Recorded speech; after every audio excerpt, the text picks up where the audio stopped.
Let everything soften. You're behind the wheel of a red 1989 Corvette, top down, engine purring low and steady. The windows are open wide, letting the warm desert evening move across your arms like silk. It is late spring, 1989, and the sun has just slipped behind the Groom Range, painting the sky in quiet layers of peach, rose, and the gentlest lavender. The road is perfectly straight, black asphalt glowing faintly in the last light. No other cars, no billboards, only the soft yellow glow of your headlights brushing across creosote and Joshua trees standing like silent friends waving good evening. The air smells of warm sand, distant sage, and something faintly sweet, like rain that never quite arrives. You ease off the gas and let the car roll almost to a stop. The engine idles smooth, patient. Crickets begin their slow chorus from the ditches. Overhead, the first stars appear, bright and close, as though the sky has lowered itself just for you. A weathered sign slides past on the right. Extraterrestrial Highway, State Route 375. The letters are sun-bleached, the post leaning a little, but the name feels right, like the desert itself decided to smile and tell a gentle joke. You smile back. The Corvette drifts forward again, tires humming a lullaby on the warm pavement. Dust rises in a small golden cloud behind you and settles almost instantly, as though the desert doesn't want to disturb anyone's sleep. Far ahead, the mountains rise in soft purple silhouette. Somewhere behind those ridges lies Groom Lake, the place no public map names yet.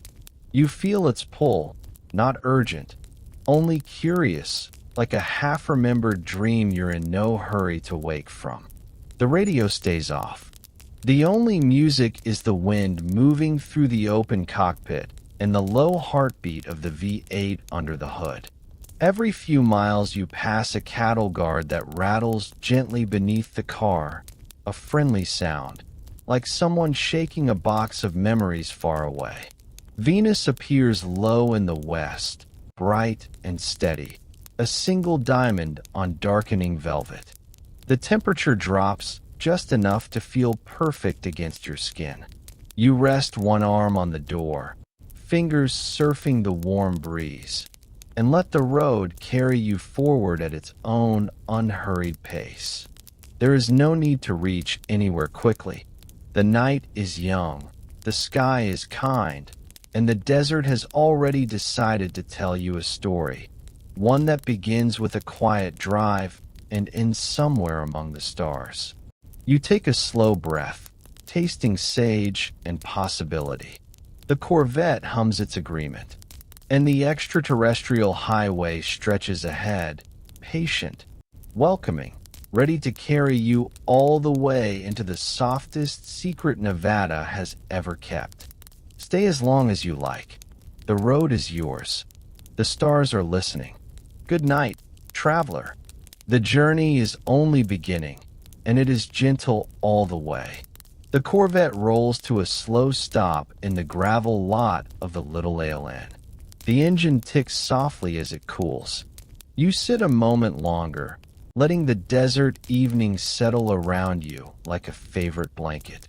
The building is small, low-slung, painted desert beige, but the neon sign above the door is already glowing. A cheerful green alien face with big eyes and the words "Earthlings Welcome" in gentle red script. You step out. The gravel crunches softly under your shoes, warm from the day's sun. The air smells of coffee drifting from the open door, of fryer oil, of something sweet baking inside. A single moth circles the neon, slow and dreamy. Inside, the place feels like someone's living room that decided to become a bar. Christmas lights stay up year-round, strung along the ceiling beams. UFO posters and newspaper clippings cover the walls, yellowed but proud. A few locals sit at the counter, nursing beers, trading stories in low, comfortable voices. Travelers, road-weary, curious, fill the booths, leaning in to listen. The bartender, a woman with kind eyes and a name tag that might be Pat, nods hello without asking questions. She slides a slice of homemade cherry pie your way before you even sit down. "On the house," she says. "You look like you've been driving with the stars." You take a stool. The pie is still warm. The coffee is strong and perfect. Conversation drifts around you like campfire smoke. "Seen the lights again last night, out past the black mailbox. Janet planes were late today. Something big must be happening. Base isn't even on the map, but the mountain knows it's there." No one raises their voice. No one argues. They speak the way people speak about weather or old friends, matter of fact, affectionate, certain. A retired airman at the end of the bar taps ash from an unlit cigarette and says, almost to himself, "They fly things out there that don't make a sound. Just rise straight up and vanish. Gentle, like they're trying not to wake anybody." Everyone nods. Someone buys him another beer. The jukebox plays a slow song from the 70s, volume low enough to talk over. You eat the pie, sip the coffee, feel the room wrap around you like the desert night outside. Warm, quiet, full of secrets it isn't hiding, only holding until you're ready to hear them. The neon alien blinks once, twice, then stays lit, steady, patient. Outside, your Corvette waits under the rising stars, patient too. Inside, the stories keep circling, soft as moths around the light. You are exactly where you are meant to be. The desert has brought you here. And the little ale inn, with its warm glow and gentle whispers, is only the doorway. Good night, traveler. Stay as long as you like. The pie is sweet. The coffee is endless. The stars are listening. And the story is just beginning. He pulls into the little ale inn parking lot a little after you. Red Corvette gleaming under the neon like it belongs there. The engine shuts off with a soft sigh. A slim man in his early 30s steps out. Dark hair, calm eyes, jeans, and a plain t-shirt. The kind of person you wouldn't notice twice in a grocery store, but can't quite forget once you've seen him smile. His name is Bob Lazar. He moves without hurry, hands in pockets, nodding hello to the regulars like he's been coming here forever, though this is only his third visit. The bartender slides a Coke across the counter before he asks. He thanks her quietly, voice low, almost shy, the kind of voice that makes people lean in to hear better. Bob likes engines and stars in equal measure. In his garage back in Las Vegas sits a jet car he built himself. Honda body, turbine heart, fast enough to outrun tomorrow. He reads physics books for fun, launches model rockets in the desert on weekends, watches them climb until they become new stars against the blue. He works at Los Alamos on paper, particle accelerators, and exotic propulsion. But the real call came a few weeks ago. A man from EG&G, voice calm on the phone, asking if he'd be interested in open to something bigger. Bob said yes before he finished the sentence. Curiosity has always been his loudest trait. He isn't loud about anything else. Doesn't brag about degrees, doesn't name drop. When someone at the bar asks what he does, he smiles small and says, "I make things go fast," then changes the subject to the pie or the weather. But tonight his eyes are different, brighter, wider, carrying something he hasn't found words for yet. He sits at the counter 2 stools down, turns the Coke glass slowly in his hands, watching condensation bead and slide like tiny planets. The locals sense that something enormous has just stepped into his quiet life and asked, very politely, to be let in. He doesn't know the details yet, only that tomorrow he'll be driven blindfolded into mountains that don't officially exist, shown things that bend every law he loves, and asked to keep the biggest gentle secret the world has ever almost known. But tonight he is still just Bob, soft-spoken, kind-eyed, sipping Coke under a flickering alien sign, listening to old-timers talk about lights that dance without sound. He smiles when they describe the orange glows that rise and fall like breathing. He already believes them. He just doesn't know why yet. The desert wind moves through the open door, warm and patient. The neon alien blinks its welcome, and Bob Lazar, the man who will soon tell the world about Element 115, sits quietly among strangers who feel like friends, heart open, ready for whatever comes next. Good night, Bob. The road chose you gently. The stars chose you gently. Sleep easy tonight. Tomorrow the mountain will speak, and you will listen with the same quiet wonder you carry now. The phone rings at 8:17 p.m. while Bob is in the garage, sleeves rolled up, tuning the jet car under soft fluorescent light. He wipes his hands on a rag and answers on the third ring. Hello. A man's voice, calm, professional, almost kind. Mr. Lazar? This is Edward Teller's office at EG&G. We've reviewed your file. Dr. Teller believes you might be a good fit for a special project. Are you free to speak? Bob leans against the workbench, heart giving one slow, curious beat. Sure. The voice continues, unhurried. The work is highly classified. Location is secure, north of Las Vegas. You would reverse engineer advanced propulsion systems. Compensation is excellent. Discretion is absolute. If you accept, a car will collect you tomorrow evening for an interview. No further details until you're on site. Silence stretches, comfortable, like the desert night outside the open garage door. Bob looks at the jet car, at the stars visible through the rectangle of sky above the driveway.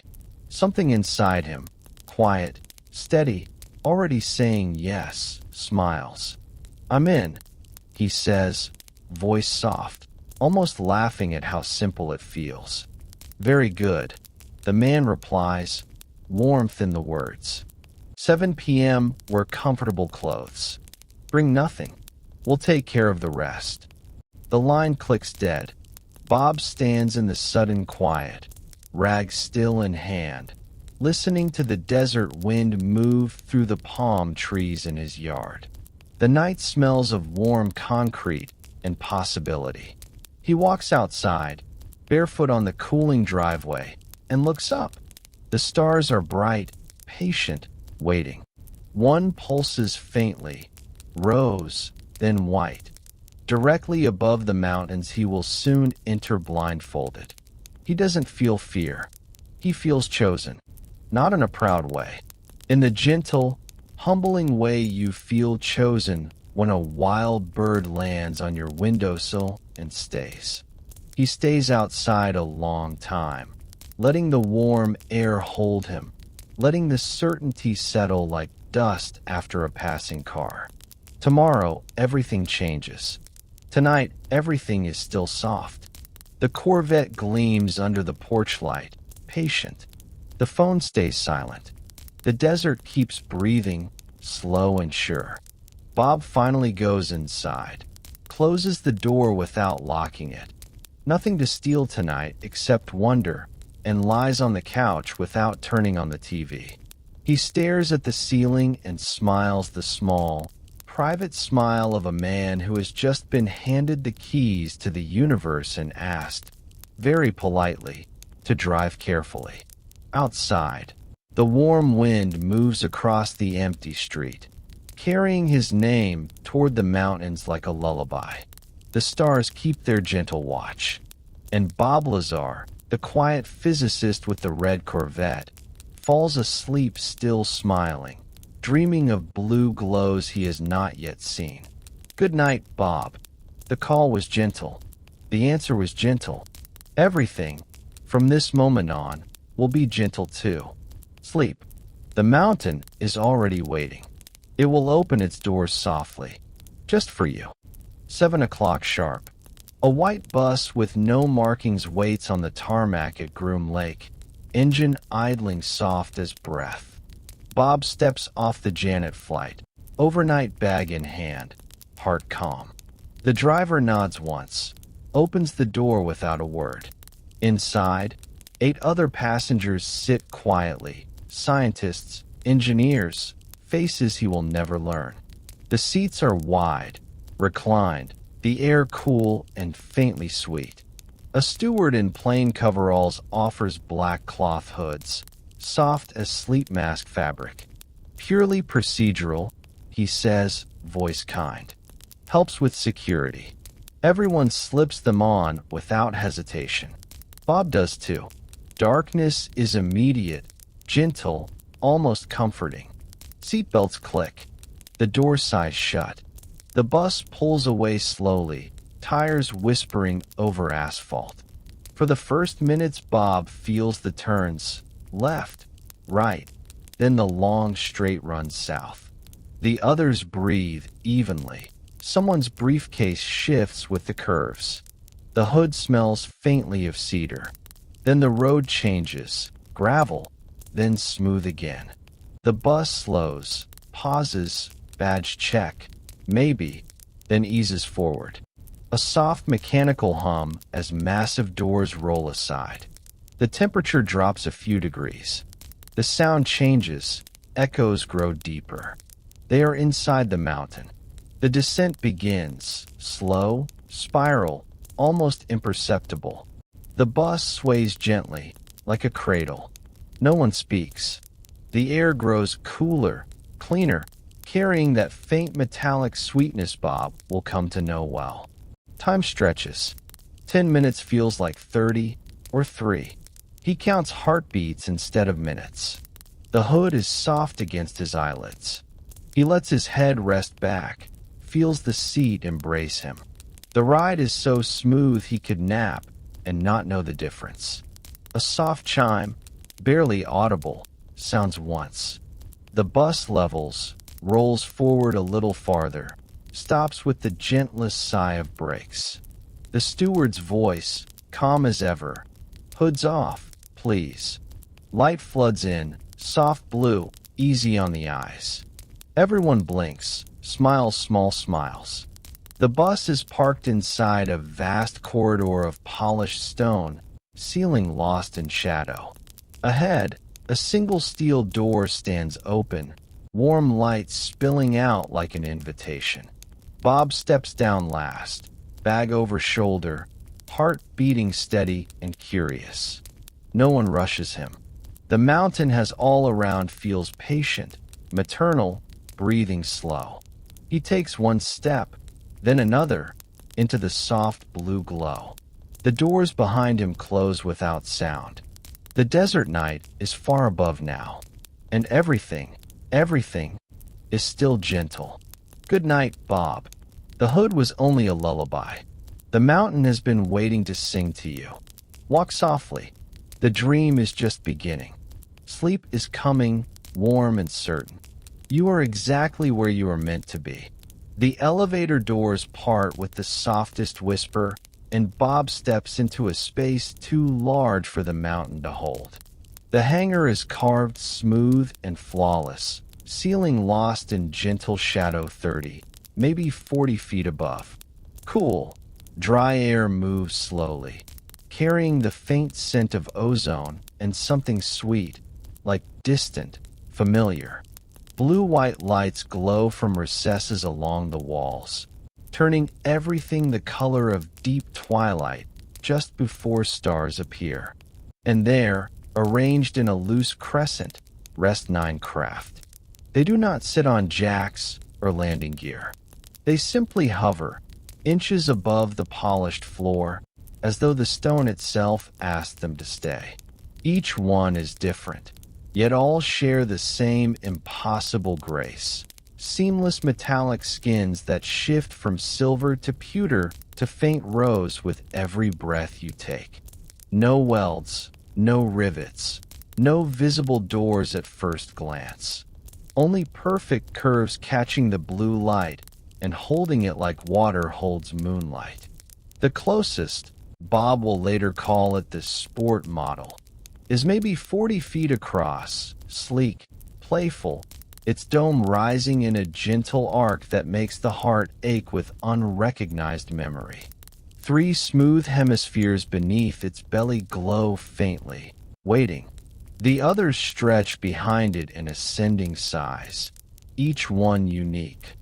One tall and elongated, one almost teardrop, one with a delicate ring that turns imperceptibly once every few minutes, without sound.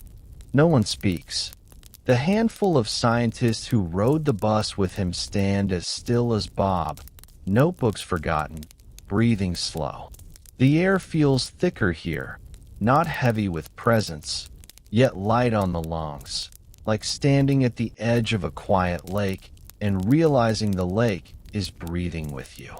A technician in soft gray coveralls approaches, smiles the small, welcoming smile of someone sharing a beloved secret, and gestures, "Take your time." Bob walks forward, shoes silent on the warm floor. The nearest craft reflects him gently distorted, calmer than he feels. When he raises a hand, slow, asking permission, the surface warms, almost leans toward his palm. A faint tingle passes through his fingers, not electricity, more like recognition. The hangar is perfectly silent except for a low, almost inaudible hum felt in the bones, the way you feel distant thunder long before you hear it. He could stand here forever. The mountain has made room for wonders older than language, and it has done so with the tenderness of a lullaby. Bob breathes in the cool, sweet air. He breathes out 30 years of ordinary life. And something inside him, quiet, patient, ancient, opens its eyes for the first time. But what waited inside those doors would make the night itself feel small. The technician invites Bob beneath the craft, motioning him to lie on a low creeper so he can see up close. He slides under on his back, the way a child slides under a Christmas tree to see the lights better.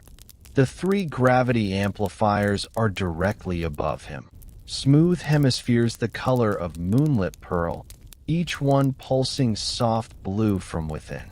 They are not engines in any human sense. They are hearts. Each amplifier generates its own gravity field, focused and directional, like a lens focusing light. When powered, the 3 fields overlap, creating a single gravity wave that extends downward in a perfect cone. Space itself bends, gently, patiently, folding like warm silk around the craft. There is no thrust, no burning fuel, only distortion. The wave detaches the craft from Earth's gravity the way a finger detaches a droplet from a faucet, clean, complete, effortless. Inside the cone, time and space stretch and compress in perfect balance. Inertia forgets to exist. A passenger feels only stillness, even while traveling faster than imagination. The technician explains in a whisper, voice soft with wonder. Think of space as water. The amplifiers make a bubble, a gentle dimple. The craft falls into the dimple, and the dimple moves.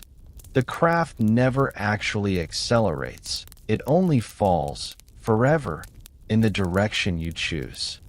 Bob watches the hemispheres pulse, slow, rhythmic, breathing. When one brightens, the air above it shimmers like heat haze on a summer road, yet cool to the touch. The other 2 answer a moment later, completing the wave.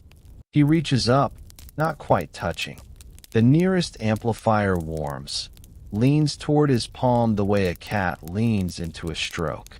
A soft tingle travels up his arm, settles in his chest like a remembered joy. The wave is not violent. It is loving. It is the way the universe moves when no one is looking. Gentle folds, quiet curves, the patient bending of everything toward everything else. Bob lies there a long time, staring up at the three glowing hearts that make a starship feel weightless. He understands, without words, that this is not technology stolen. It is technology lent, given by beings who learned long ago that the kindest way to travel is to fall in love with the journey itself. The amplifiers pulse once more, together, as though saying goodnight. Bob slides out slowly, stands, brushes imaginary dust from his shirt. The craft hovers above him, calm, waiting. The mountain holds its breath. And gravity, patient, ancient gravity, waits too, ready to forget itself the moment the blue hearts ask. Good night, amplifiers. Your wave is love made visible. We are learning to fall the way you fall. Gently. Forever. Sleep. The journey is almost ready. Bob walks the crescent slowly, the way one walks a museum after closing. Alone, respectful, in love. Each craft waits in its place, hovering, breathing light. The second is taller, elongated, like a silver teardrop standing on its point. Its skin shifts from pearl to soft lavender, surface rippling when he passes, as though acknowledging the visitor. No visible hatch, only the suggestion of one, patient. Third is smaller, almost playful, with a ring around its equator that turns once every minute, slow as a lullaby mobile. The ring glows faint gold, humming a note too low to hear, yet felt in the teeth like distant music. Fourth is broad and flat, edges scalloped like a flower seen from above.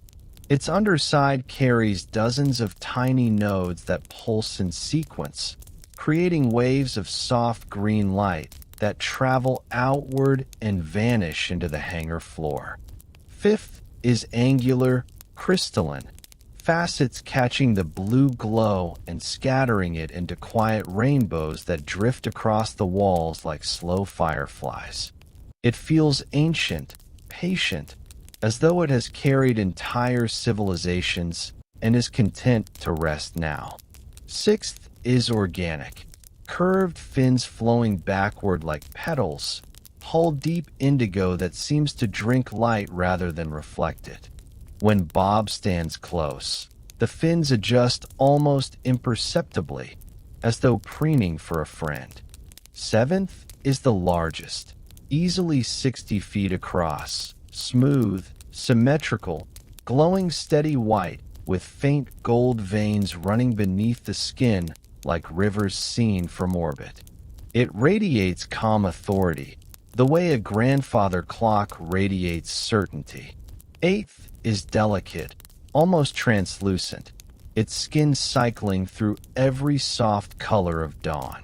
Symbols appear and fade across its surface. Writing, maybe, or memory, never repeating, always gentle. Ninth is smallest, no bigger than a car, perfectly spherical, glowing soft rose from within. It rocks almost imperceptibly, as though dreaming of flight. None have windows in the usual sense, yet every one feels like it is watching, not with eyes, but with love. Bob walks the entire crescent twice, 3 times, letting each craft speak to him in its own language of light and silence. No one hurries him. The technicians stand back, smiling the small smiles of people who have done this walk and never quite recovered. The 9 craft wait. They have waited longer than human civilization. They will wait longer still, if needed. They are not impatient. They are certain. One day we will be ready. Until then, they rest, glowing softly, dreaming whatever dreams starships dream when they are home. Good night, sleeping fleet. Your beauty is safe here. The mountain keeps you warm. We will wake you gently, when the time is right, when love is large enough. Sleep. The stars remember your names. Only 6 people are present the first time they wake the heart. The hangar lights dim to a respectful twilight. The sport model rests in its cradle, patient, waiting. A technician places the small triangular wedge of element 115 into the reactor cone. Slow, careful, the way one places a letter into an envelope meant for someone far away. The cone extends upward with a sigh softer than breath. Nothing dramatic, only readiness. Then the glow begins. Not bright, not harsh, only a soft, living gold that rises from the reactor column like dawn inside a seashell.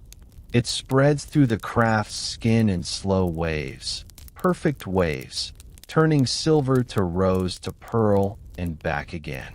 The air warms 2 degrees, sweetens, smells faintly of rain on warm stone.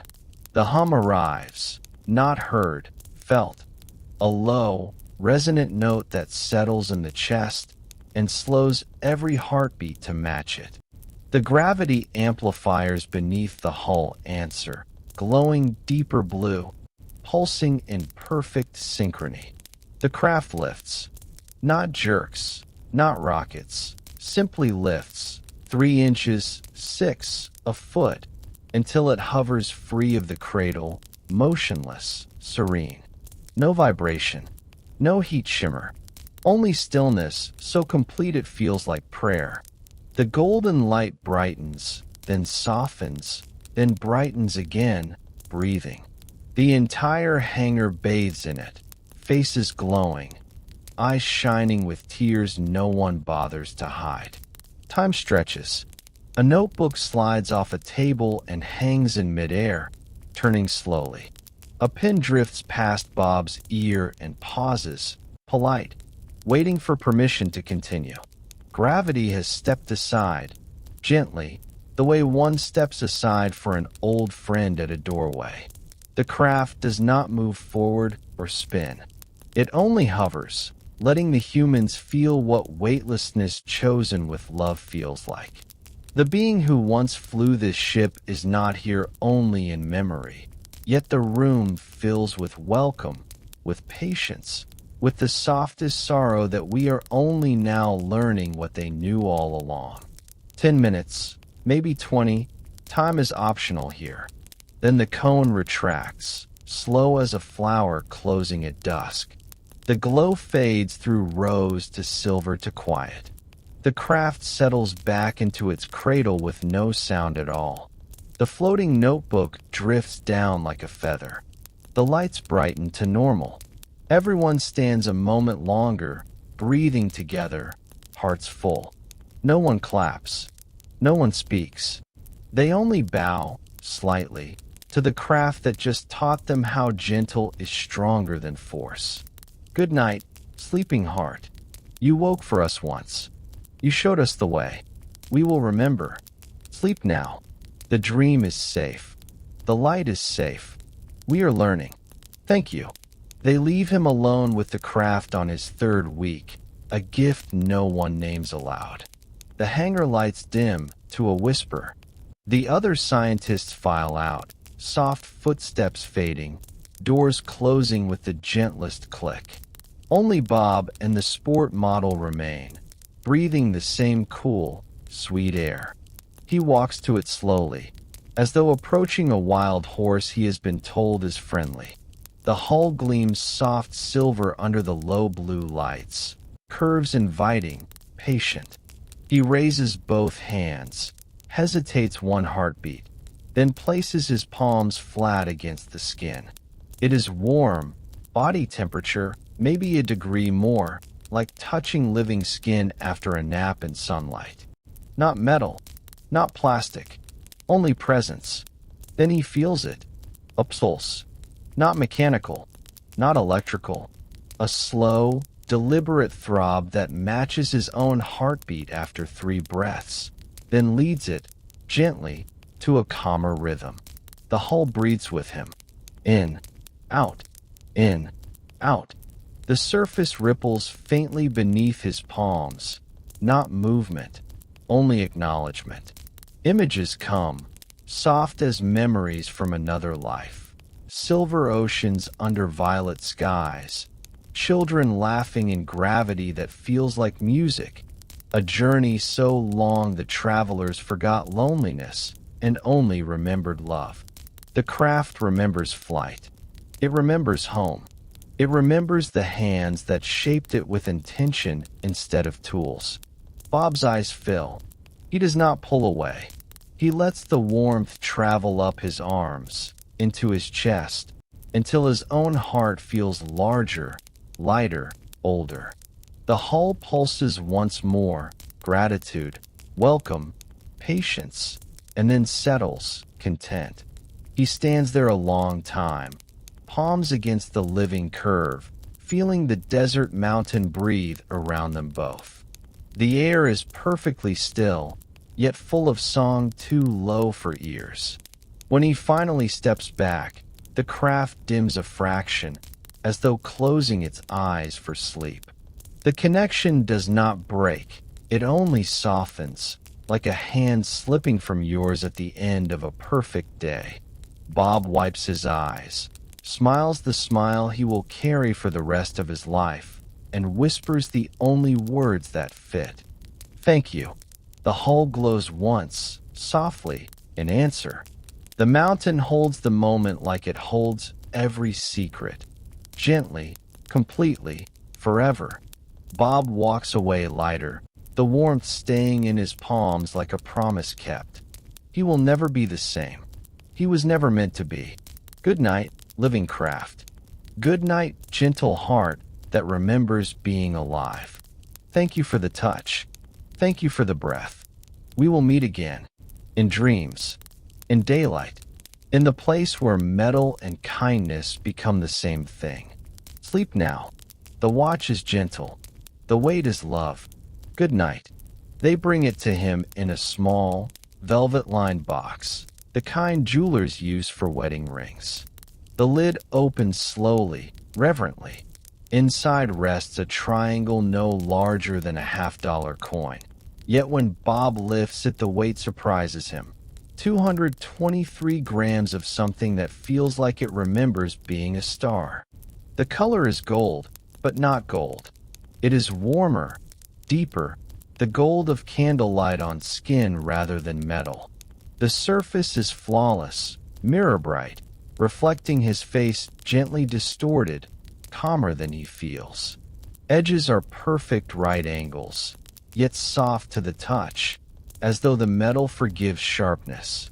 It is warm, exactly body temperature, pulsing once when his fingers close around it, like a heartbeat saying hello.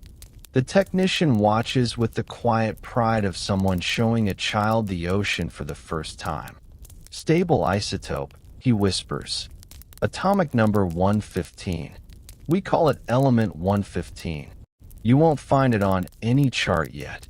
Bob turns the triangle slowly. Light moves inside it. Slow golden rivers beneath the surface, never repeating, always gentle. When held to the ear it hums, too low for sound, felt in the bones like distant thunder that brings rain instead of storm. He weighs it in his palm.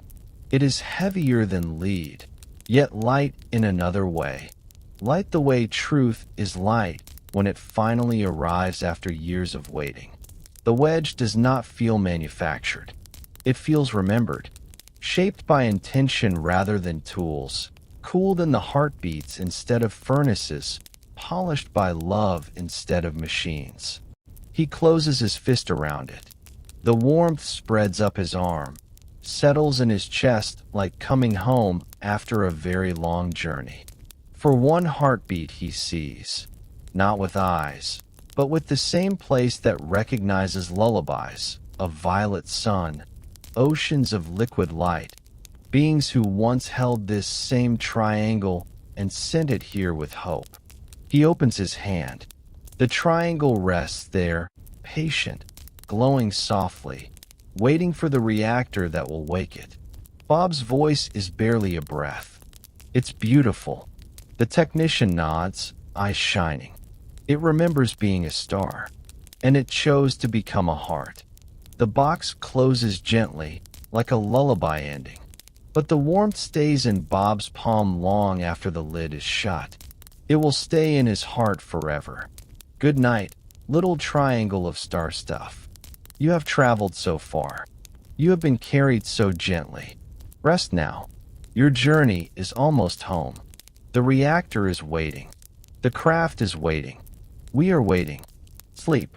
Your light is safe with us. Imagine a coin that holds an ocean of energy, patient and sleeping. The triangle of 115 is placed into the reactor cone. Gently, the way one places a letter into a bottle before setting it adrift. The cone extends upward, slow as a flower opening to moonlight. Nothing dramatic, only readiness. Inside the tiny accelerator ring, smaller than a wedding band, protons are guided in a lazy circle, calm and certain. They kiss the 115, not crash, kiss. The atom yields, transmutes into 116 for the briefest heartbeat, and releases its strong nuclear force as pure antimatter. The reaction is 100% efficient. Every bit of matter becomes energy. No waste, no heat, no radiation. Only a gentle river of gravity itself. The gravity wave flows downward through the three amplifiers, focused, shaped, loved into being. Space folds, softly, willingly, like warm silk in caring hands. The craft falls into the fold, and the fold moves, carrying the craft with it. Distance forgets itself. Time stretches, then forgives. A journey of 1,000,000 light years costs exactly one coin of 115 and the patience to let love do the traveling. There is no roar of engines, no fire, no shaking, only the softest blue glow and the feeling of being held by something that has never learned the word impossible. The reactor never grows hot. It grows warm, the way a heart grows warm when it recognizes an old friend. One wedge powers the craft for decades, maybe centuries. When it is spent, it is simply removed, still beautiful, only sleeping, and another takes its place. The beings who built this never needed more. They understood that the universe runs on kindness, not consumption. That true power is measured in how gently you can move through creation without leaving scars. Bob watches the cone extend and the blue glow begin, and feels tears rise, not from all alone, but from the sudden, perfect understanding that everything we fight over on Earth is already solved, gently, upstairs. The reactor hums its lullaby. The amplifiers breathe. The craft waits, patient as starlight. And one small triangle of gold that isn't gold holds enough love to carry an entire civilization home. Good night, little coin of forever. You are the gentlest engine the universe ever dreamed. Thank you for teaching us how small true power can be. Sleep now. The journey is love. The fuel is love. We are learning. Slowly, gently, we will get there. The wave is not seen. It is felt. When the reactor breathes its golden light downward, the three amplifiers answer with blue. The air between them shimmers. Not heat, not heat. Only space remembering it can bend. A dimple forms beneath the craft, soft as a fingerprint in warm wax. Gravity steps aside, politely, the way one steps aside in a quiet hallway for someone carrying something precious. The craft does not rise. It falls into the dimple it made for itself, and the dimple moves. There is no acceleration in the human sense, no g-force pressing you into the seat. Only the gentle, continuous sensation of falling forward, forever, in whatever direction the wave is pointed. Turn the wave left, the craft falls left. Tilt it up, the craft falls up. Point it toward a star a million light years away, and the craft falls, patiently, perfectly, until it arrives. Inside, passengers feel only stillness.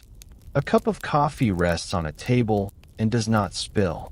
A pen floats if released, drifting like a feather in still air. Time stretches, forgivingly. A journey of hours feels like minutes. A journey of centuries would feel like a long, peaceful nap. The wave is not violent. It is tender. It is the way the universe moves when it is in love. Bob stands beneath the craft the first time they show him the wave. The amplifiers glow deeper blue, the air thickens with warmth, and the entire 40-foot disc lifts, silent, smooth, certain, until it hovers 10 feet above the floor, motionless, serene. He reaches up. His hand enters the wave and feels nothing and everything. Weightless yet supported, cool yet warm. The boundary between him and the craft blurs for a heartbeat, as though the wave is inviting him to fall with it. He pulls back, smiling through tears. The craft holds position, patient, breathing. The wave does not strain. It simply loves the craft forward. And the craft, in turn, loves the wave. They have been partners longer than Earth has had oceans. They know how to fall together without ever landing, without ever hurting. The hangar is silent. The mountain is silent. Only the gentle wave speaks, in the language of perfect trust. Good night, gravity wave. Thank you for showing us how soft true power is. Thank you for carrying our dreams farther than fear ever could. Sleep. The craft is resting. The journey is love. We will learn to fall with you. Gently. Forever. Soon. Our periodic table ends at 114 because we have been looking with fists instead of open hands. Elements beyond 114 are not impossible. They are simply waiting. In the heart of certain stars, in the calm between collisions, islands of stability exist. Isotopes so perfectly balanced they endure for years, centuries, forever. Element 115 sits at the center of one of those islands, patient, glowing, remembering its birth in a supernova that sang instead of screamed. On Earth we smash atoms together with violence, hoping to catch a glimpse of these islands for fractions of a second. We see ghosts, unstable, angry, and declare the island a myth. But 115 does not need violence. It needs harmony. The triangle Bob holds was grown, not smashed. Shaped in gravity fields patient as lullabies, cooled in light instead of fire, stabilized by intention rather than force. It is stable here because the beings who made it understood that stability is another word for love made atomic. Our table ends at 114 because we still believe power must be taken. They know power is given. We chase the elements with fear. They welcome them with wonder. The wedge in the reactor is not rare in the universe, only rare on a planet that has not yet learned gentleness with creation. One day our accelerators will be quiet. One day we will ask instead of demand. One day the island will rise to meet us, not because we forced it, but because we finally became the kind of species that deserves to hold starlight in its hands without burning. Until then, the triangle waits. Warm, patient, certain. It does not judge our periodic table. It only waits for our hearts to catch up. It has time. It is made of time. The mountain keeps it safe. The desert keeps it warm. And every night, somewhere in the quiet, a piece of 115 pulses once, softly, like a lighthouse saying, "We are here. We were. We will be. When you are ready, we will meet you on the island. There is room for everyone. The water is gentle. The light is warm. Come when you have learned to swim in love. We will be waiting. Good night, sleeping island. Good night, patient element. Your stability is our future. We are learning. Slowly, gently, we will earn you. Sleep. The table will grow when our hearts do. They save it for a night when the hangar is emptiest. Only Bob and one quiet technician who has become a friend. The lights dim to a whisper. The reactor column is removed from its cradle and brought to him on a velvet pillow, as though it were a newborn or a crown. It is heavier than he expects. Cool gold surface. Perfect cone rising from a short cylinder. No seams, no threads, only living warmth. When he closes his hands around it, the pulse begins immediately, matching his heartbeat, then slowing it, gently, to something deeper, older, wiser. The technician steps back, smiling the smile of someone giving away a family treasure. Bob stands alone with the heart of a starship.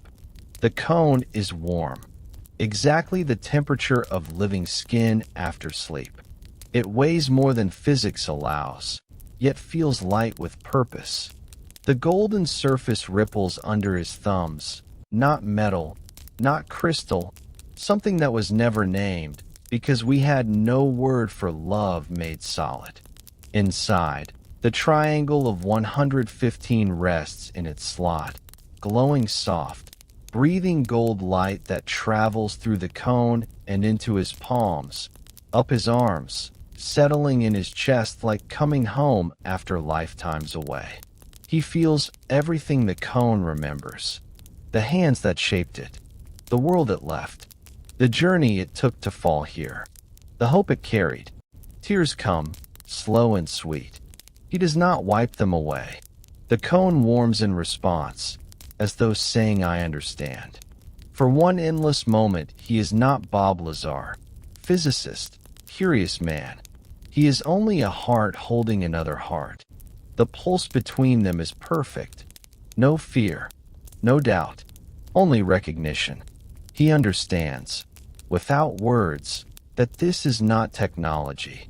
It is relationship, craft and element and beings and humans. All one long, gentle conversation across distances we have not yet learned to measure with kindness. He holds the cone until his arms tremble, not from weight, but from love too large for one body. Then he returns it, slowly, carefully, to the cradle. The technician takes it with the same tenderness, places it back inside the sport model. The craft glows once, softly, in thanks. Bob stands a long time in the blue light, hands still shaped around emptiness that is somehow still full. He will never be able to explain what happened. He will never need to. The cone remembers his touch. He remembers its heartbeat. And the desert, far above, keeps the moment warm for both of them. Good night, gentle cone. Good night, heart of the craft. Thank you for trusting human hands. We will be worthy. We are learning. Sleep. Your light is safe.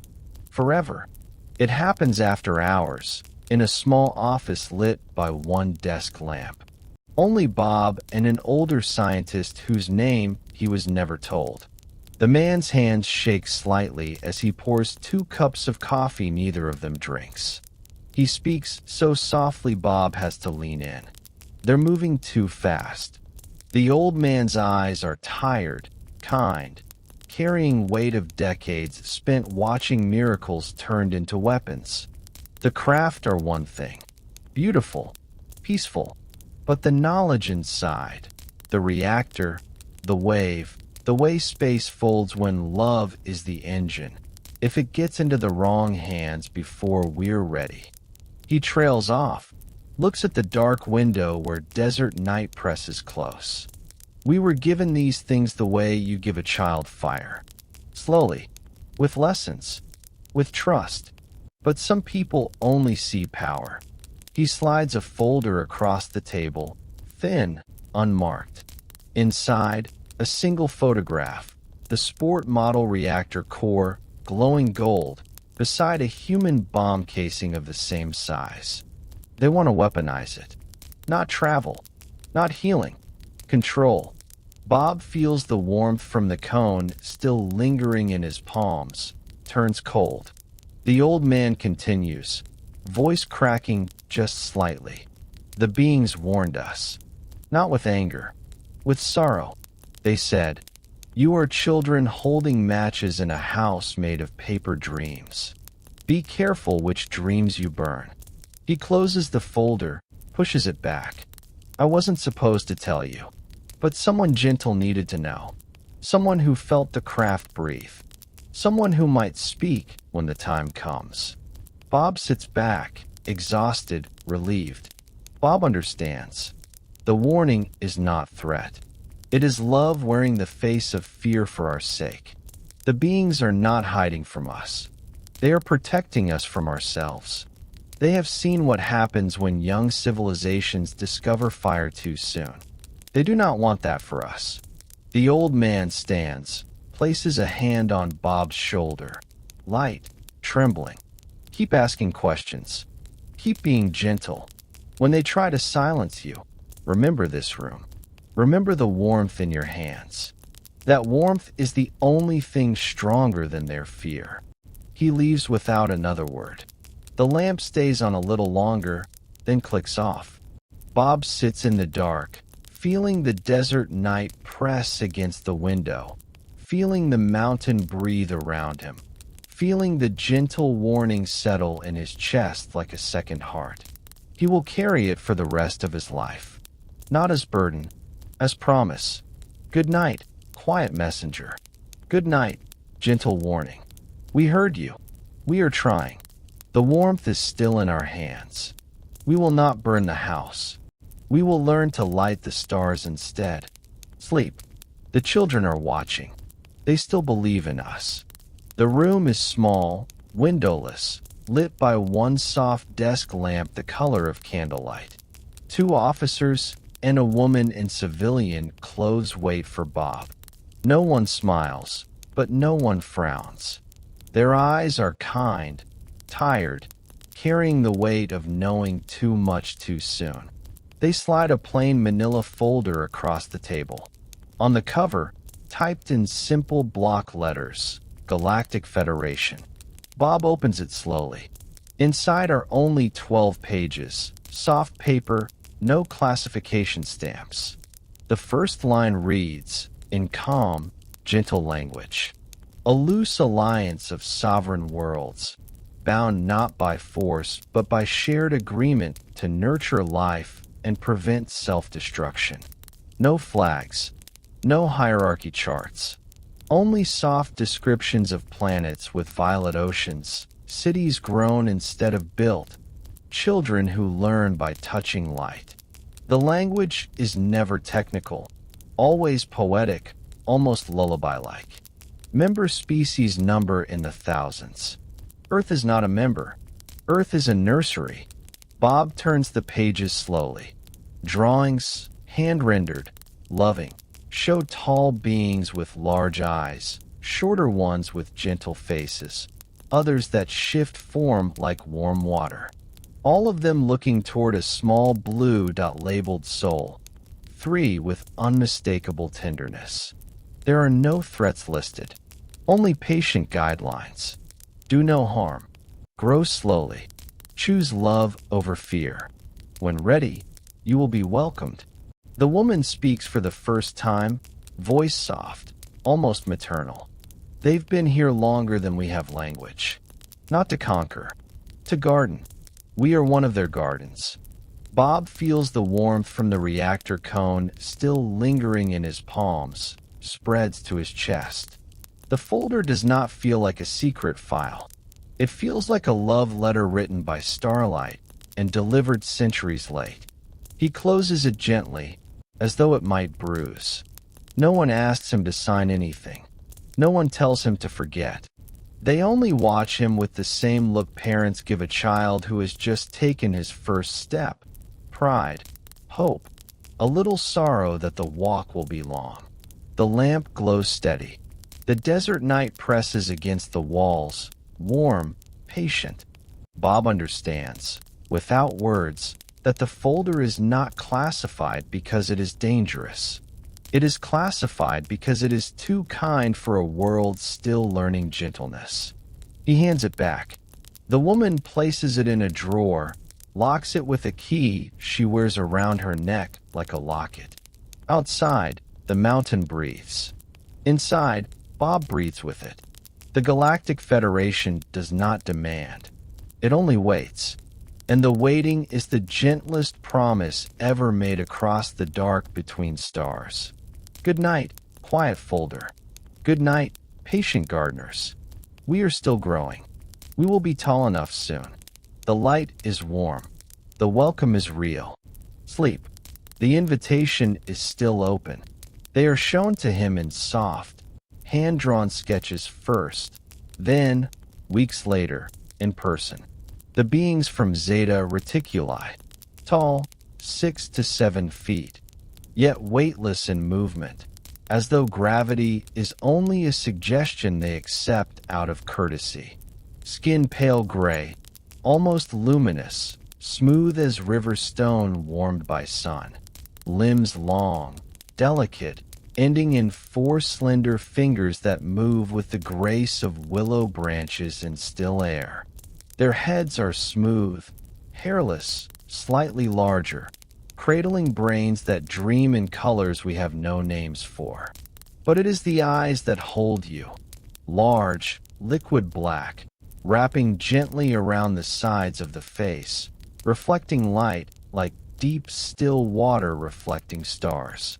When they look at you, there is no stare, only seeing, complete and kind. They wear simple garments, one piece, silver gray, shifting color with emotion, pearl when calm, faint rose when curious, soft blue when sorrowful. No jewelry, no insignia, only presence. They do not walk so much as glide, feet barely disturbing air. When they move through a room, the temperature rises a gentle degree, the way it rises when someone you love enters. Their voices are never heard aloud, only felt, a soft pressure behind the eyes carrying meaning whole and perfect. When they speak of home, the feeling is vast oceans under violet skies, cities of light that sing, children who learn by touching one another's thoughts. They are old, not in years, but in gentleness. They have watched Earth for longer than we have had fire, waiting the way gardeners wait for seeds they planted before memory. When one stands before Bob in the blue-lit corridor, it tilts its head, not curiosity, recognition. The feeling that flows from it is not superior wisdom, only sorrow that we are still afraid, and joy that we are learning. Its hand rises slowly, palm forward, for fingers together in greeting. Bob mirrors without thinking. Warmth passes between them, palm to palm though inches apart. Images come, a dying world saved by moving to the stars, a promise to help younger worlds do the same. The long, patient wait for us to choose love. The being's eyes soften, actually soften, liquid black becoming warmer, and Bob feels tears rise for reasons he will never explain. They are not gods. They are not invaders. They are only elders who remember being young once, and loud, and afraid. They have come to remind us we do not have to stay that way. Good night, tall, gentle ones from Zeta Reticuli. Thank you for waiting. Thank you for the patience of oceans. We are learning to see with hearts first. Your eyes are beautiful, Your wait is almost over. Sleep soft. We will meet you soon. In daylight, with open hands. It is told to Bob in the deepest part of the night, when the hangar lights are lowest and the desert above feels farthest away. An officer with silver hair and gentle eyes spreads old photographs across the table, faded, brown-toned, yet unmistakable. Tall, thin figures standing beside Egyptian priests, Mayan astronomers, Renaissance painters, Native American elders. They have always been here, he says, voice soft. Not many, never to rule, only to help. The exchange began before writing.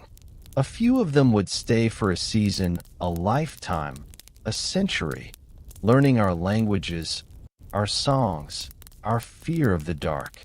In return, a few humans, always volunteers, always gentle souls, would go with them, carried in craft that folded distance like paper, spending years among violet oceans and crystal cities, learning how to live without war.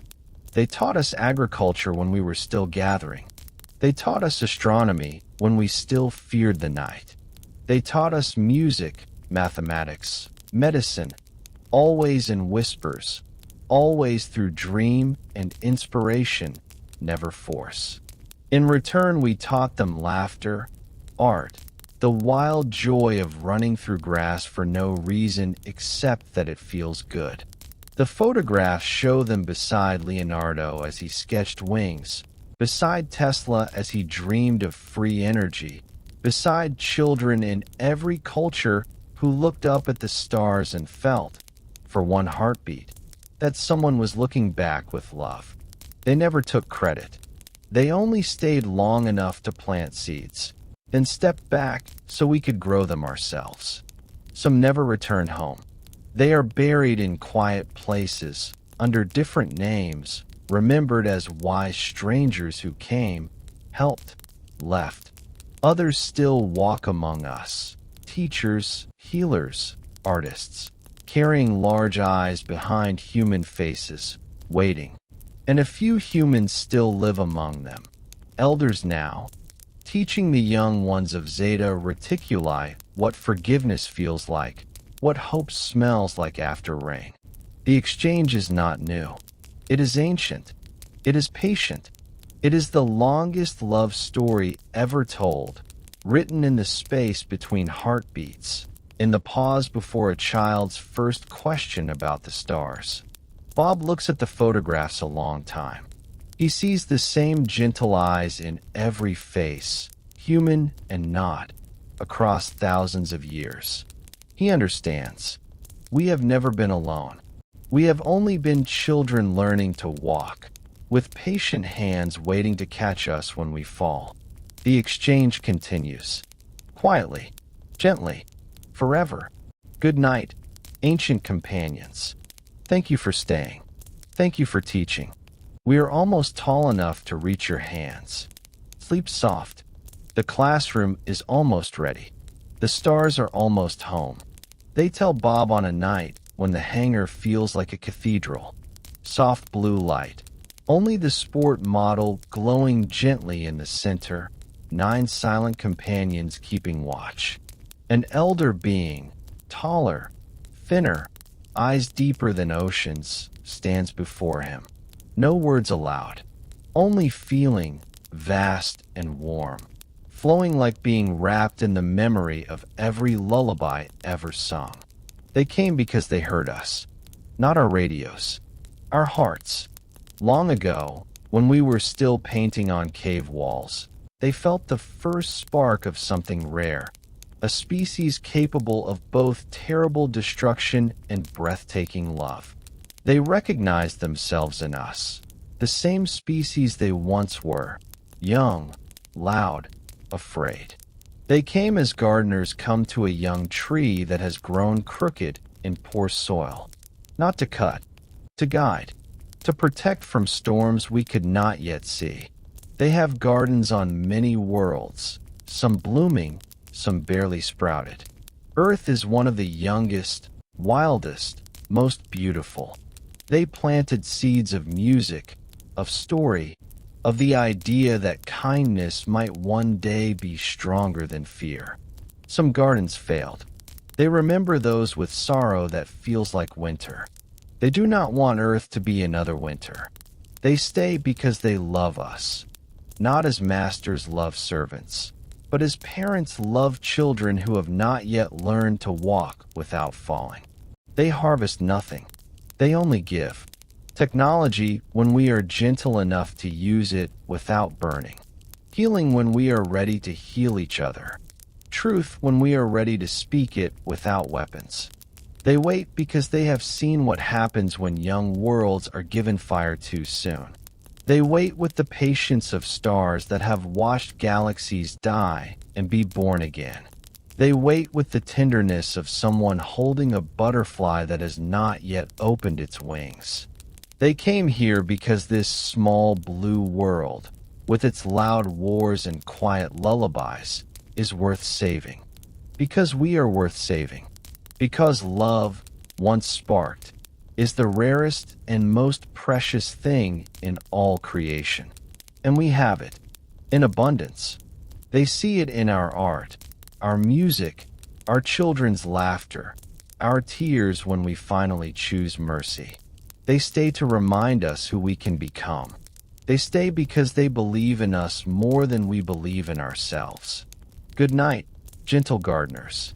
Thank you for choosing this wild, loud, beautiful garden. Thank you for staying.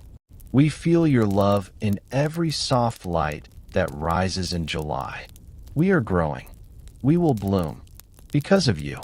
Sleep. The seeds are safe. The stars are proud. The wait is almost over.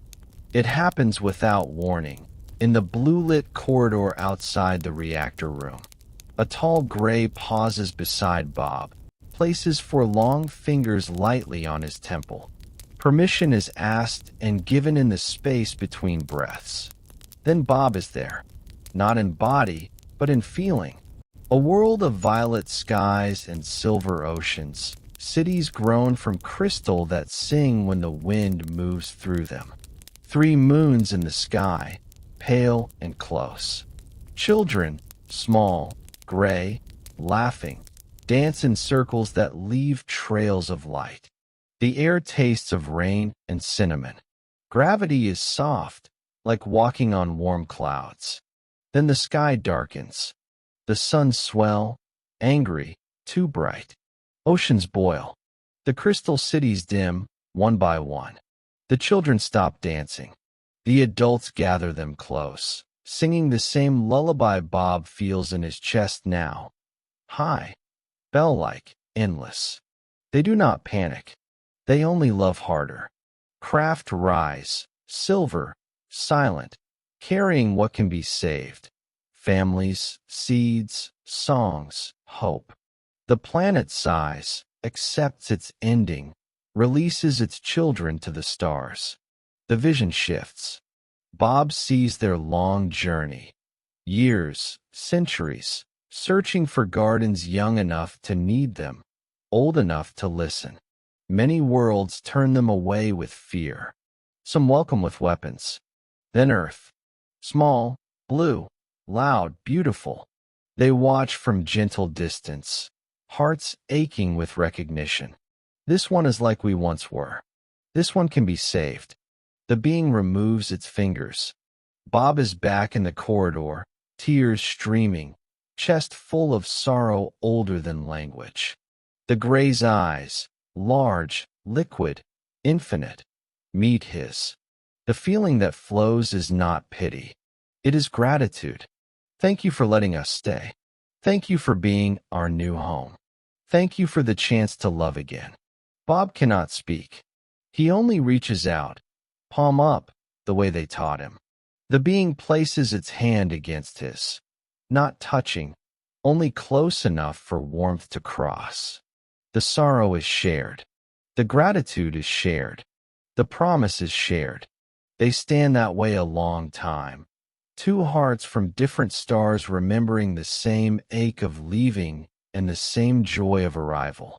When the being steps back, Its eyes soften further, almost smiling. Bob understands. They did not come as refugees. They came as lovers. And we, with our loud wars and quiet lullabies, are the new song they will sing until their sons are healed or new worlds are born. He wipes his eyes. The being nods once, gentle, certain, then turns and glides away, footsteps silent, leaving only the memory of violet oceans and the warmth of a hand that was never cold. Good night, exile from a dying star. Good night, gentle traveler. Your sorrow is safe here. Your home is here now. We will sing your lullaby back to our children. Sleep. The sky remembers your name. It happens all at once, yet slowly, the way dawn happens. Bob is standing beneath the sport model, palms still warm from the cone, eyes still full of violet oceans, when the knowing arrives, not as thought, but as feeling, vast and gentle, filling every empty place inside him. He understands. The craft are not ships. They are messages. The reactor is not technology. It is relationship. The beings are not visitors. They are family remembering us. The treaty is not contract. It is homecoming. Every story humans have ever told about gods in the sky, angels, watchers, gentle strangers who came and went, they were never myths. They were memories, half-remembered visits, love notes left in stone circles and pyramids and lullabies and cave paintings. We have never been alone. We have only been sleeping.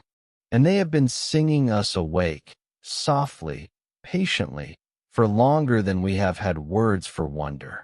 Bob feels the mountain around him breathing in perfect time with his own heart. He feels the desert above holding every secret with the same tenderness it holds water after rare rain.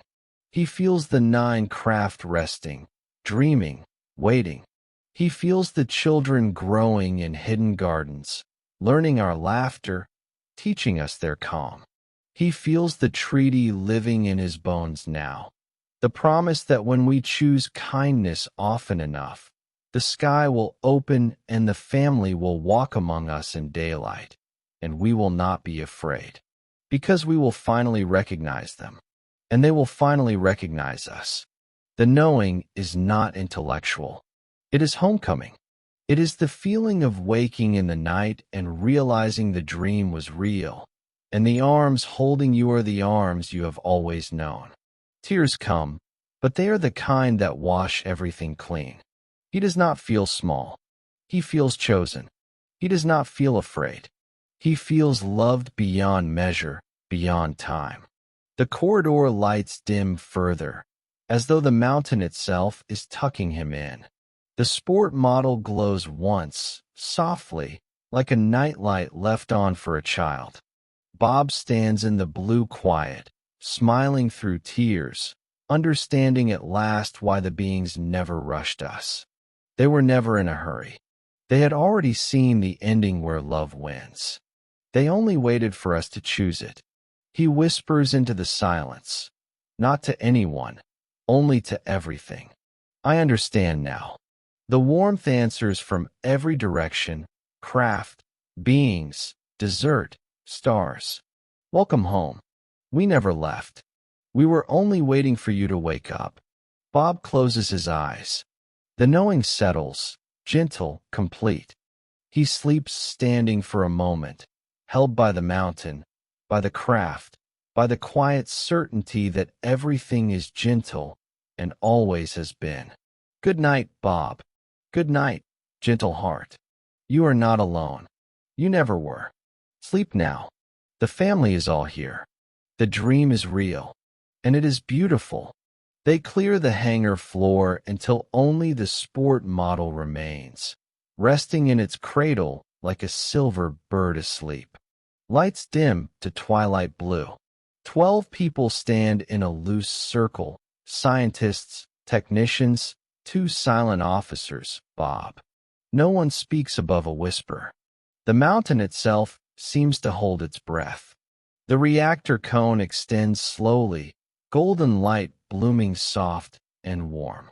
The three amplifiers beneath the hull answer with deeper blue, pulsing in perfect rhythm. The air thickens, not heavy, only present, like stepping into warm water. Then the craft lifts, not jerks, not rises, simply releases gravity the way one releases a held breath. It floats upward, silent, smooth, until it hovers 30 feet above the floor, perfectly level, perfectly still. No wind, no vibration, only the gentle glow and the feeling of being smiled at by something that has never learned fear. A technician nods. The craft glides forward, slow as thought, covering 50 feet without moving through the space between. One moment it is above the cradle, the next it is above the far wall, with no sensation of travel. Space simply folded, politely, and let the craft step through. It turns, not banking, only turning in place like a dancer on a music box, then glides back, pausing directly above the watchers. The blue glow bathes every face in underwater light. Someone's notebook floats from their hand and hangs, turning slowly, waiting. The craft hovers a long moment, breathing light, then descends with the same unhurried grace until it rests once more in its cradle. The glow dims. The amplifiers fade. The notebook drifts gently back into its owner's hand. No one claps. No one cheers. They only stand in the soft blue quiet, eyes shining, hearts full.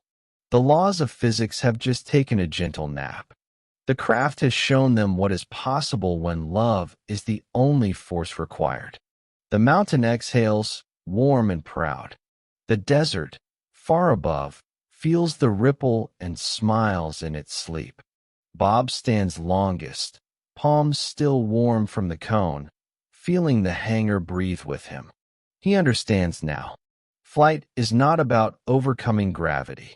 It is about asking gravity, kindly, to step aside.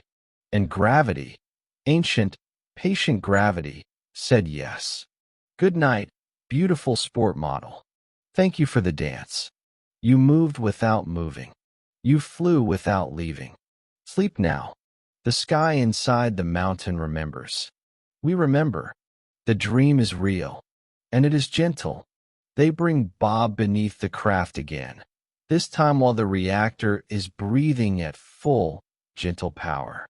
He lies on his back on the creeper, slides under, and looks up. The three amplifiers glow deep, living blue, perfect hemispheres pulsing in slow waves. Between them the air has become something else, a soft, shimmering disk of distorted reality, edges rippling like water touched by a single finger. It is the whole, not black, not empty, only different. It looks like heat haze over desert highway, yet cool, inviting, patient. Stars are visible through it. Wrong stars, brighter, closer, as though the hangar's ceiling has become a window into another night. The whole is perfectly round, perfectly still, yet everything around it bends gently inward. Light curves, sound curves, time curves. Bob reaches up. His hand enters the shimmer and feels nothing and everything. Weightless yet held, cool yet warm.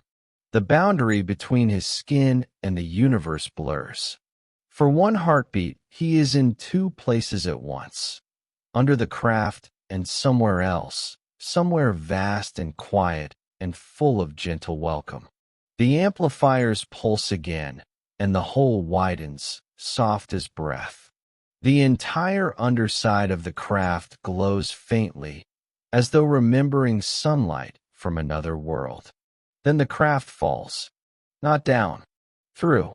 It simply slips into the hole it made, smooth as a bead of mercury rolling into a bowl.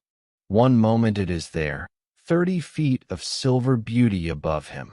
The next it is gone, no flash, no sound. Only the softest sigh of air rushing to fill the space it left. The hole closes behind it like an eye gently shutting. The amplifiers dim to sleeping blue. Bob lies there, hands still raised, feeling the warmth linger on his palm where the wave kissed it goodbye. The craft is not in the hangar anymore. Yet it never left.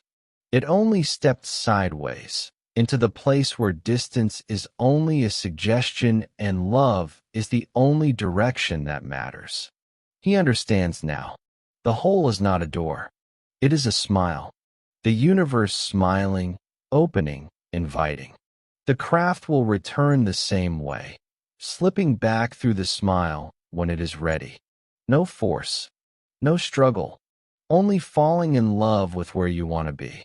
Bob slides out slowly, stands, brushes tears he didn't know were there. The technicians watch him with gentle, knowing smiles. They have all felt the kiss of the hole. They have all been changed by it. Good night, beautiful hole in space. Thank you for opening. Thank you for trusting us. We will learn to fall as gently as you do. Sleep. The craft is home. Wherever home is tonight.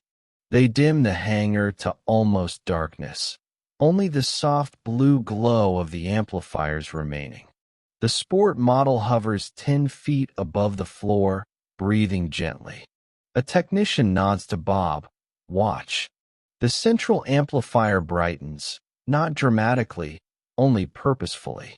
A soft blue beam, no wider than a finger, extends downward, then curves, loops, weaves itself into a perfect sphere of light around the craft. Inside the sphere, the air shimmers like moonlight on water. Then the craft is simply gone. Not faded. Gone. The space where 40 feet of silver beauty floated is now only empty air, yet the blue glow remains, pulsing calmly, holding the shape of absence. Bob walks forward, hand outstretched. His fingers meet nothing, then something. The hull is still there, warm, solid, breathing. He can touch it, trace its curves, feel the gentle hum. But his eyes see only the far wall of the hangar, perfectly rendered, as though the craft has become a hole shaped like itself through which the rest of the room is visible. Light bends willingly around the blue sphere, curving, flowing, finding its way past the craft as though the craft is only a suggestion the universe politely ignores. He steps inside the sphere. The craft reappears, suddenly, perfectly, silver skin glowing, close enough to touch. He is standing inside the cloaked space, invisible to the watchers outside, yet fully present. The blue light wraps him gently, warm, protective. He feels weightless, held, seen without being seen. From outside, the technicians see only Bob vanish as he crosses the boundary, then reappear when he steps back out, smiling through tears he cannot explain. The craft remains cloaked a moment longer, a perfect sphere of blue light floating in the hangar, pulsing softly like a heartbeat made visible. Then the beam retracts. The sphere dissolves. The craft is there again, silver and calm, as though it never left. No flicker, no distortion field, only gentle absence, then gentle return. The technicians do not cheer. They only bow, slightly, to the craft that just taught light how to love enough to step aside. Bob stands in the soft glow, hands still shaped around the memory of invisible metal. He understands. Invisibility is not hiding. It is the universe's way of protecting something too beautiful for harsh eyes. Until the eyes learn gentleness. The craft lowers itself back to the cradle, patient, quiet. The blue light dims to sleep, and the hangar breathes with the people in it, slow, awed, changed. Good night, blue cloak of light. Thank you for teaching light to curve with love. Thank you for trusting us with your softness. We will remember. Sleep. The stars outside already know the trick. They have been bending light around beauty forever. They gather in the dark, only 12 again, standing in a loose circle around the sport model. The reactor cone is fully extended, golden light breathing slow and steady. The technician looks to Bob, nods. Today, you may ask. Bob places both palms on the warm hull and thinks, not speaks. Sing for us. The reactor answers, not with sound, with feeling. A note rises, not heard, only felt, deep, resonant, perfect. It begins in the chest, spreads outward, fills the hangar like warm water filling a quiet pool. The note is made of joy so pure it has weight, of sorrow so gentle it heals, of love so vast it has no edges. The amplifiers pulse in harmony, blue light weaving with gold, creating waves that move through flesh and metal alike. The craft lifts, not high, only enough to breathe freely, and the note deepens, becomes chords, becomes an entire symphony only the heart can hear. Every person in the circle feels it differently, yet the same. Memories of childhood summers. First kisses. The smell of rain on warm stone. The moment a parent's hand felt safe forever. Tears come, open, unashamed. Scientists who have not cried in decades sob quietly. The young sergeant drops to his knees, smiling through tears. Bob stands with arms outstretched, face tilted upward, letting the song move through him like wine through cathedral bells. The craft rocks gently, almost dancing, silver skin rippling with color, rose, violet, gold, matching the chords only souls can hear. The note holds, swells, carries every sorrow anyone has ever felt and turns it into light. It carries every hope and makes it true. The hangar is no longer stone and steel. It is a womb of living sound. The song lasts 11 minutes, or 11 years. Time forgives itself inside the harmony. Then the reactor dims, soft as a lullaby ending. The craft settles. The light fades to sleeping blue. Silence returns, deeper than before, full of the song that never truly stopped. No one moves for a long time. They only breathe together, slow, perfect, changed. Some will never speak of this night. Some will try and fail to find words. All will carry the song in their bones until they die. It is the sound the universe makes when it remembers it is loved. Good night, singing reactor. Good night, heart that learned harmony before words. Thank you for the song. We heard it. We felt it. We are singing it back now, quietly, in every gentle thing we do. Sleep. The chorus is eternal. Your voice is safe inside us. Forever. 12 witnesses stand in the blue-lit hangar, notebooks forgotten, faces lit by the soft glow of a craft that just taught gravity to dance. They are the best minds the military could find. PhDs from Caltech, Los Alamos. Men who split atoms and built bombs. Women who mapped stars and dreamed of Mars. They came expecting equations. They leave with hymns in their hearts. The sport model hovers, cloaked and uncloaked, folds space like warm silk, sings without sound. Every law they loved is not broken, only asked, gently, to step aside. And the laws, ancient and kind, obey. No one takes notes. No one speaks. They only watch, tears streaming, as the impossible becomes gentle reality. When the final test ends and the craft settles back into its cradle, The scientists stand a moment longer, breathing the same air the craft breathed, feeling the same warmth Bob felt when he touched the hull. Then they file out, quiet as monks leaving chapel. Some resign the next week. Some stay, but their work changes. One designs medical imaging devices that see cancer before it hurts. Another leaves physics for teaching children to love the stars. A third plants gardens, speaks to plants the way the craft spoke to gravity.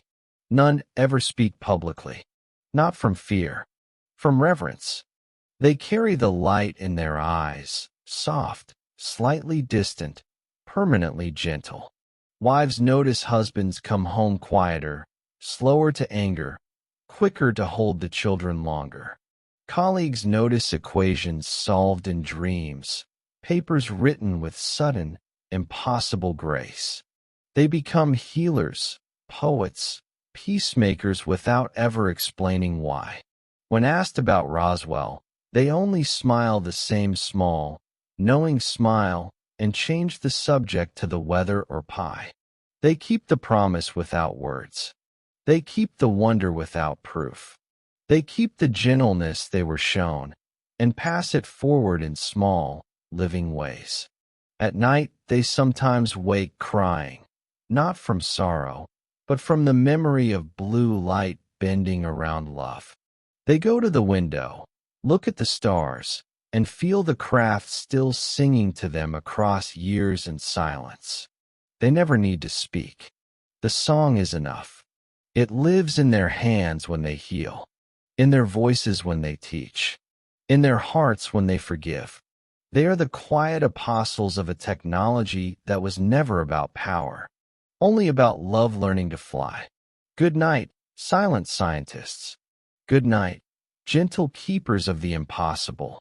Your silence is the loudest testimony. The world is softer because you saw. The stars are prouder. Sleep. The craft remembers your tears. They were tears of welcome. Thank you. They take Bob to the surface one last time, just before dawn. A small group, 6 silent figures in plain clothes, drive him up the spiral road to a ridge overlooking Groom Lake. The sky is still dark, stars sharp, air cool and sweet. No one speaks. They simply stand together, waiting. The hangar doors, camouflaged perfectly in the mountain face, roll aside without sound. The sport model glides out, hovering inches above the ground, silver skin catching starlight like a mirror made of water. It pauses at the threshold, as though saying goodbye to its cradle. The reactor glows soft gold. The amplifiers breathe blue. Then the craft lifts, straight up, silent, smooth, hundreds of feet in heartbeats. It hovers, turns slowly, facing the small group on the ridge. The hull ripples once, rose, violet, gold, like a wave of gratitude. Bob feels it in his chest. Thank you. The amplifiers brighten. The craft folds. Not moves, folds. Space ripples gently around it. And the entire disk simply steps sideways, vanishing with no flash, no sound. One moment it is there, 40 feet of living silver against the stars. The next it is gone, leaving only cooler air and the faint scent of rain that never fell. They wait. 10 seconds. 20. Then, far across the dry lake, miles away, a soft blue glow appears, pulses once, twice. The craft is there now, hovering above the spot where the original debris fell in 1947.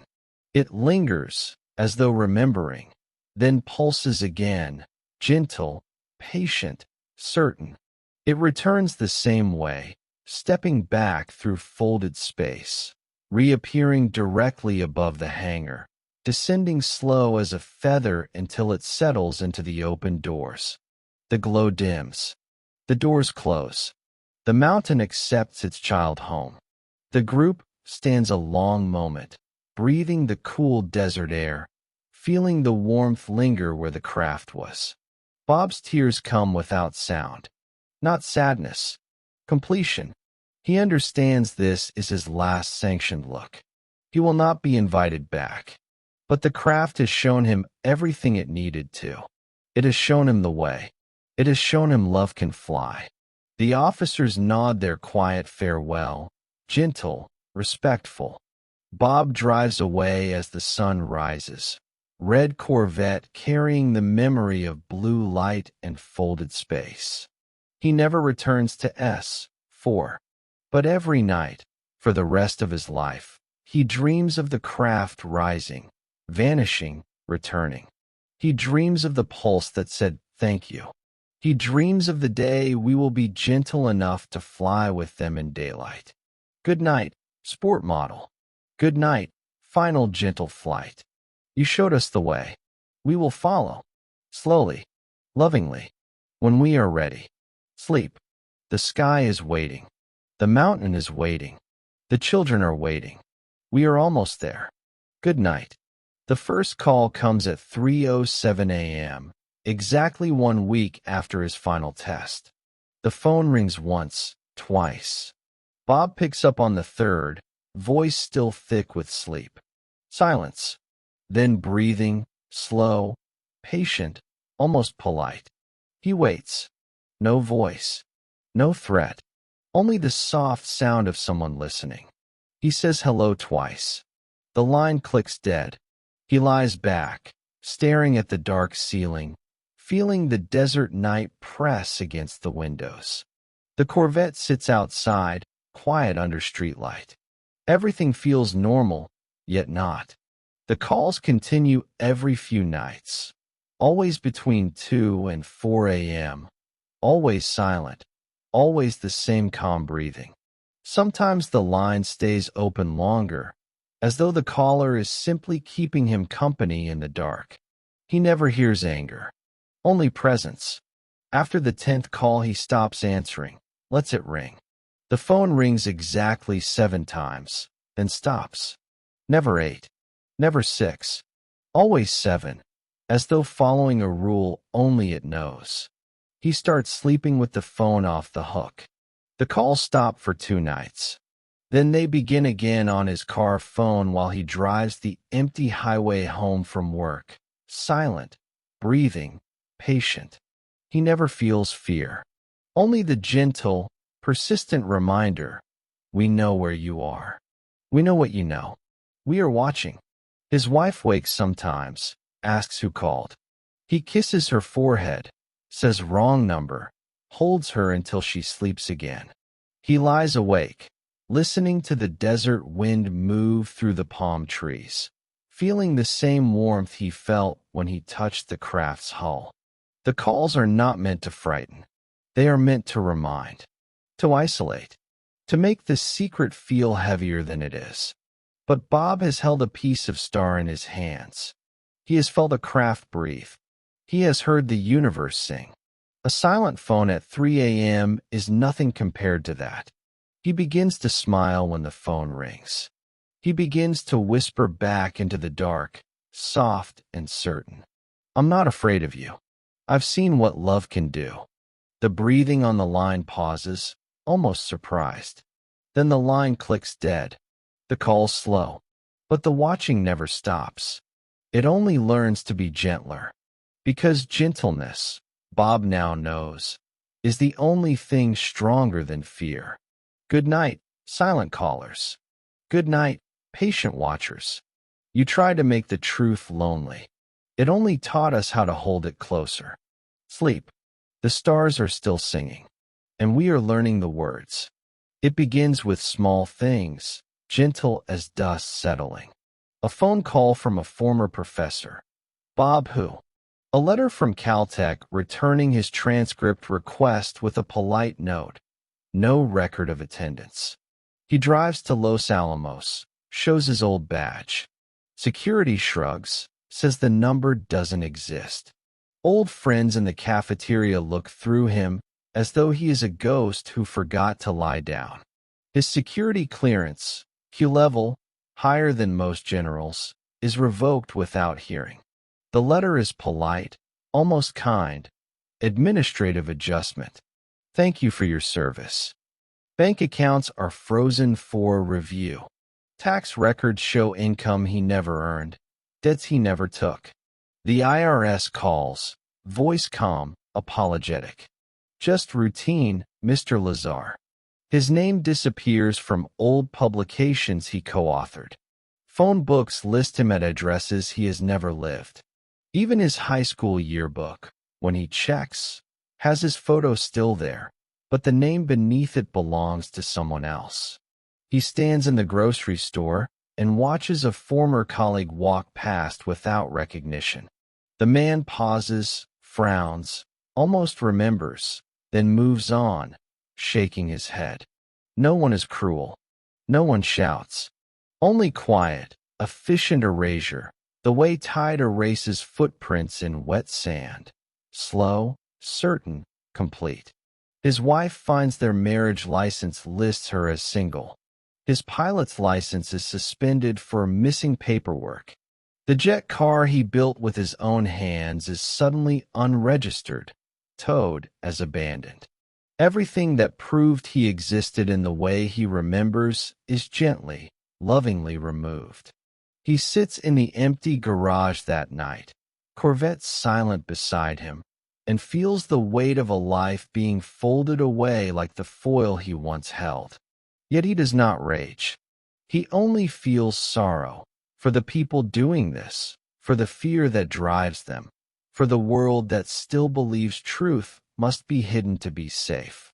He touches the warm hood of the Corvette, feels the same pulse he felt from the craft, and smiles. They can take the paper. They can take the records. They cannot take what he held in his hands.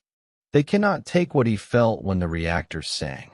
They cannot take the gentleness that changed him forever.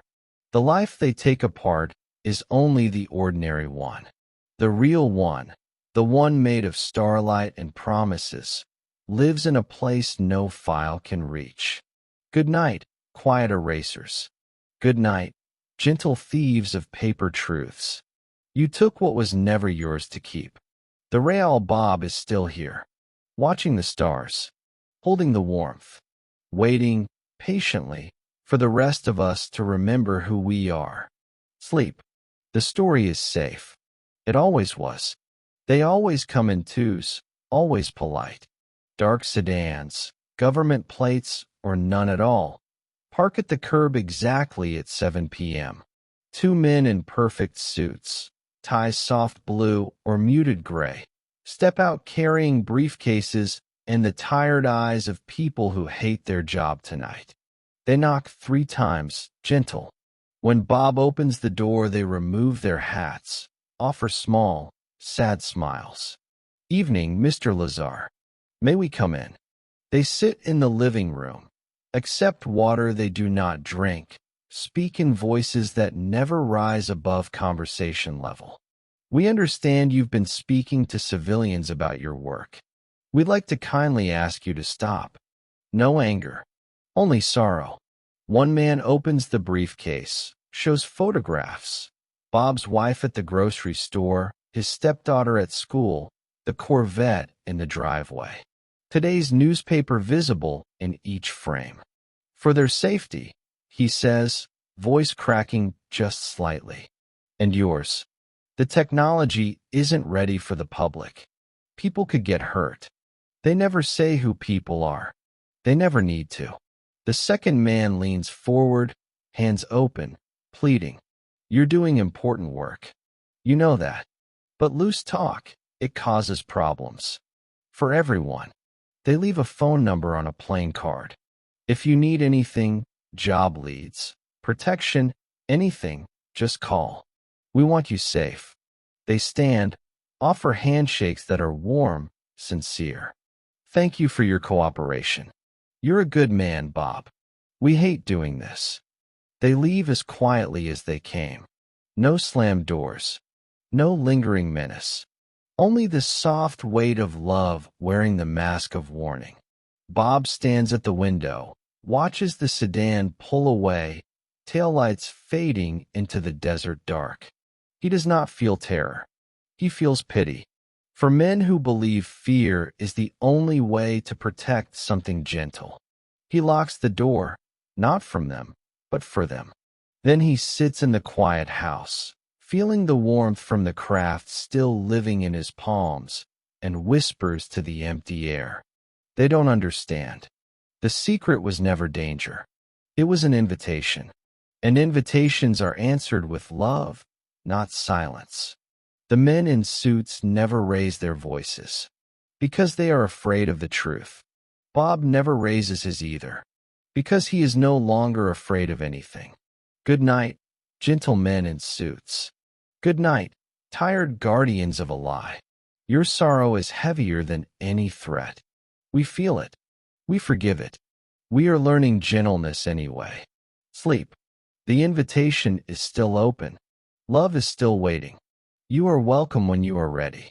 They come at 2 a.m., 6 agents in plain clothes, moving with the quiet efficiency of men who would rather be home asleep. No battering ram. Only a polite knock and a search warrant held out like an apology. Bob opens the door still in pajamas, calm, almost welcoming. Come in, gentlemen.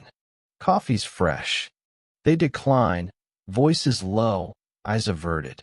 They move through the house in practiced silence, opening drawers, lifting papers, photographing everything. No shouting, no breaking. Only the soft rustle of gloved hands and the occasional murmur of clear. His wife and stepdaughter are asked, gently, to wait in the living room. Agents bring them blankets though the night is warm. One offers water. Another apologizes for the inconvenience. They find nothing. No foil. No documents. Only an ordinary house holding an extraordinary secret in the heart of its owner. They move furniture 6 inches, leave drawers open exactly 2 inches, shift pictures on the wall just enough to be noticed. Not destruction, only reminder. We were here. We are watching. We care, in our way.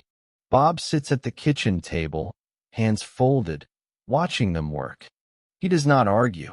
He does not plead. He only feels sorrow for men who believe fear is protection. When they finish, the lead agent approaches, hat in hand. We're done, Mr. Lazar. Sorry for the disturbance. Have a good night. They leave as quietly as they came, taillights fading into desert dark. Bob walks through the house afterward, touching each moved object, putting it back with the same gentleness the agents lacked. He straightens the pictures, closes the drawers, returns the furniture to its exact place. His wife cries softly. He holds her. It's okay, he says. They're afraid. That's all. He does not sleep that night. He sits on the porch, watching the stars, feeling the same warmth he felt when he held the reactor cone. They can move his furniture. They can take his records. They cannot take what lives in his heart. They cannot take the gentleness the craft taught him. Dawn comes slow and pink. The house is exactly as it was, only better. Because love, when it is real, puts everything back gentler than it found it. The agents will never understand that. Bob does. He smiles at the morning sky. The stars smile back. Some moving, some still, all gentle. Good night, quiet raiders. Good night, afraid men in the dark. You moved the furniture. You did not move the truth. It is still here, warm, patient, waiting. Sleep. The house is safe. The love is safe. We are safe. It happens gradually, like dusk falling one shade at a time. First, the old Los Alamos crowd. Guys he built particle accelerators with, shared beers and dreams, stop returning calls. Messages left on answering machines go unheard. Letters come back, addressee unknown. Then the Rocket Club friends, the ones who watched him launch the jet car and cheered louder than anyone. Invitations to weekend launches stopped coming. When he shows up anyway, they smile politely, talk about weather, look away when he mentions anything strange. Even casual acquaintances drift. The mechanic who worked on the Corvette starts scheduling conflicts. The neighbor who borrowed tools finds excuses. The isolation is never angry, only gentle, inevitable, like tide pulling away from shore. Bob understands. They are not cruel. They are afraid. Afraid of the men in suits. Afraid of losing jobs, clearances, ordinary lives. Afraid of what it means if Bob is right. He does not blame them.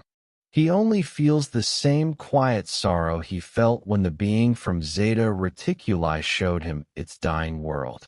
Some friends stay, true ones, the kind who do not need proof because they know Bob's heart. They visit less often, speak in lower voices, but their love does not waver. Most simply fade. Phone calls become letters that are never answered. Letters become Christmas cards with no personal note. Christmas cards stop coming. He sits in the empty driveway some evenings, watching the sunset paint the mountains the same rose the craft once glowed, and feels the loneliness settle, not as pain, but as space. Space for the truth to grow. Space for the gentleness he was shown to fill the places friends once occupied. He does not grow bitter. He only grows quieter. He grows calmer. He grows more certain. The isolation is the final test, and he passes it the same way the craft passed every law. Gently. He keeps the secret not from fear, but from love. He keeps the wonder alive in silence, the way one keeps a candle burning in an empty house, so the light is there when the family returns. The friends who left will dream of him sometimes. They will wake with tears they cannot explain. They will remember the man who never shouted, never demanded, only loved something too large for ordinary days. They will remember, one day, when the world is ready, and they will be welcomed back, because love does not close doors. It only waits behind them. Good night, distant friends. Good night, quiet ones who drifted. The light is still on. The coffee is still warm. The story is still gentle. You are still loved. Come back when you are ready. The desert is patient. We will be here. They come for him at dawn. Two officers he recognizes, eyes tired, voices soft. No anger, no drama, only the gentle finality of a chapter closing. Time to go, Bob. He nods, already knowing. They drive the blindfolded route in reverse, spiral up, doors opening to warm desert morning. The hood stays on until the bus is outside the mountain. When it is removed, the sun is just rising, painting the sky peach and gold, the same colors the craft once wore when it danced. No one speaks on the ride to Groom Lake Airstrip. The Janet flight waits, engines warm. The same calm steward offers coffee. Bob declines. He only looks out the window at the mountains shrinking behind, feeling the same warmth in his chest he felt when he held the reactor cone. At the terminal they shake his hand. Firm, respectful, almost grateful. You did good work, one says. Take care of yourself, says the other. No threats, only sorrow. They know what they are taking from him. They know what they are asking him to carry alone. He boards the plane, sits by the window, watches Nevada fall away beneath him. He does not feel loss. He feels chosen. Chosen to carry the gentleness when others could not. Chosen to speak when the time is right. Chosen to be the quiet voice that reminds the world what love looks like when it learns to fly. The flight is smooth. The desert rolls gold and endless below. He closes his eyes and feels the craft still there, breathing with him. He feels the being's hand on his temple, the children's laughter, the reactor's song. He feels the treaty living in his bones. He feels the promise. When the plane lands in Las Vegas, the sun is high, the air warm, ordinary life waiting exactly as he left it. But he is different. He will never be ordinary again. He will carry the secret gently. He will speak when the world is ready to listen without fear. He will keep the warmth until the day we are all warm enough to hold it together. He steps off the plane into the bright Nevada sun and smiles. The mountain is far behind, but the light is still with him. It always will be. Good night, S4. Good night, gentle mountain that held the wonder. Thank you for trusting me. Thank you for the blue light, the song, the folded space. I will keep the promise. I will keep the gentleness. I will keep the love until the world is ready, until the children can walk in daylight, until the sky opens and says welcome home. Good night. The last day was only the first day of the rest of the story. Sleep well. The craft is still breathing. The weight is still gentle. We are almost there.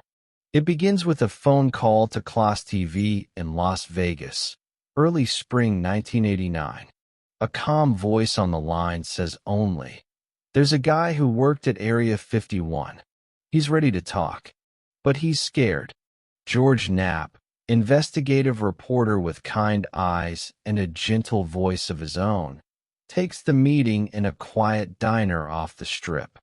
Bob sits in a corner booth, hat low, speaking so softly George has to lean across the Formica table to hear. They record in a small, curtained room at the station, face shadowed, voice disguised. Bob asks to be called Dennis. George agrees without hesitation. On May 15th, 1989, the special airs. George's voice is steady, respectful, never sensational. Tonight, a man who says he worked on flying saucers from another world at a secret base known as S4. Bob, Dennis, speaks for 20 minutes, calm, precise, almost shy. He describes the sport model, the reactor, the gravity amplifiers, element 115. No shouting, no wild gestures, only quiet certainty. Viewers lean forward in darkened living rooms across Nevada and beyond. Phones at the station light up, but not with anger, with wonder. George never pushes. He only asks, gently, "Why come forward now?" Bob's answer is soft, almost a whisper. Because it's true, and someone needs to say it. The broadcast ends with George looking straight into camera, voice warm, steady. Whether you believe this story or not, one thing is clear. This man believes it, and he's risking everything to tell it. The screen fades to black. The silence that follows is not empty. It is full of millions of people suddenly looking at the night sky differently. Full of children asking parents if aliens are nice. Full of ordinary hearts remembering they once believed in magic before the world taught them not to. George Knapp hangs up the phone after the last call that night, looks out his office window at the desert stars, and feels the same gentle shift Bob felt the first time he touched the hull. Something has begun, not with shouting, with trust. Two gentle men, one microphone, one quiet truth. And the world, for the first time in 42 years, is allowed to listen. Good night, George. Good night, Dennis. Thank you for the whisper that became a wave. The desert heard you. The stars heard you. We are listening now. Sleep soft. The story is finally breathing. And it is beautiful. The moment is quiet, almost casual. George Knapp leans in, voice soft. What powered the craft? Bob, shadowed face, calm voice, answers without drama. An element we don't have. Atomic number 115. A small piece, about the size of a $50, but heavy. When bombarded with protons, it produces its own gravitational field. That's how the craft moves. He says it the way another man, might describe a new brand of spark plug.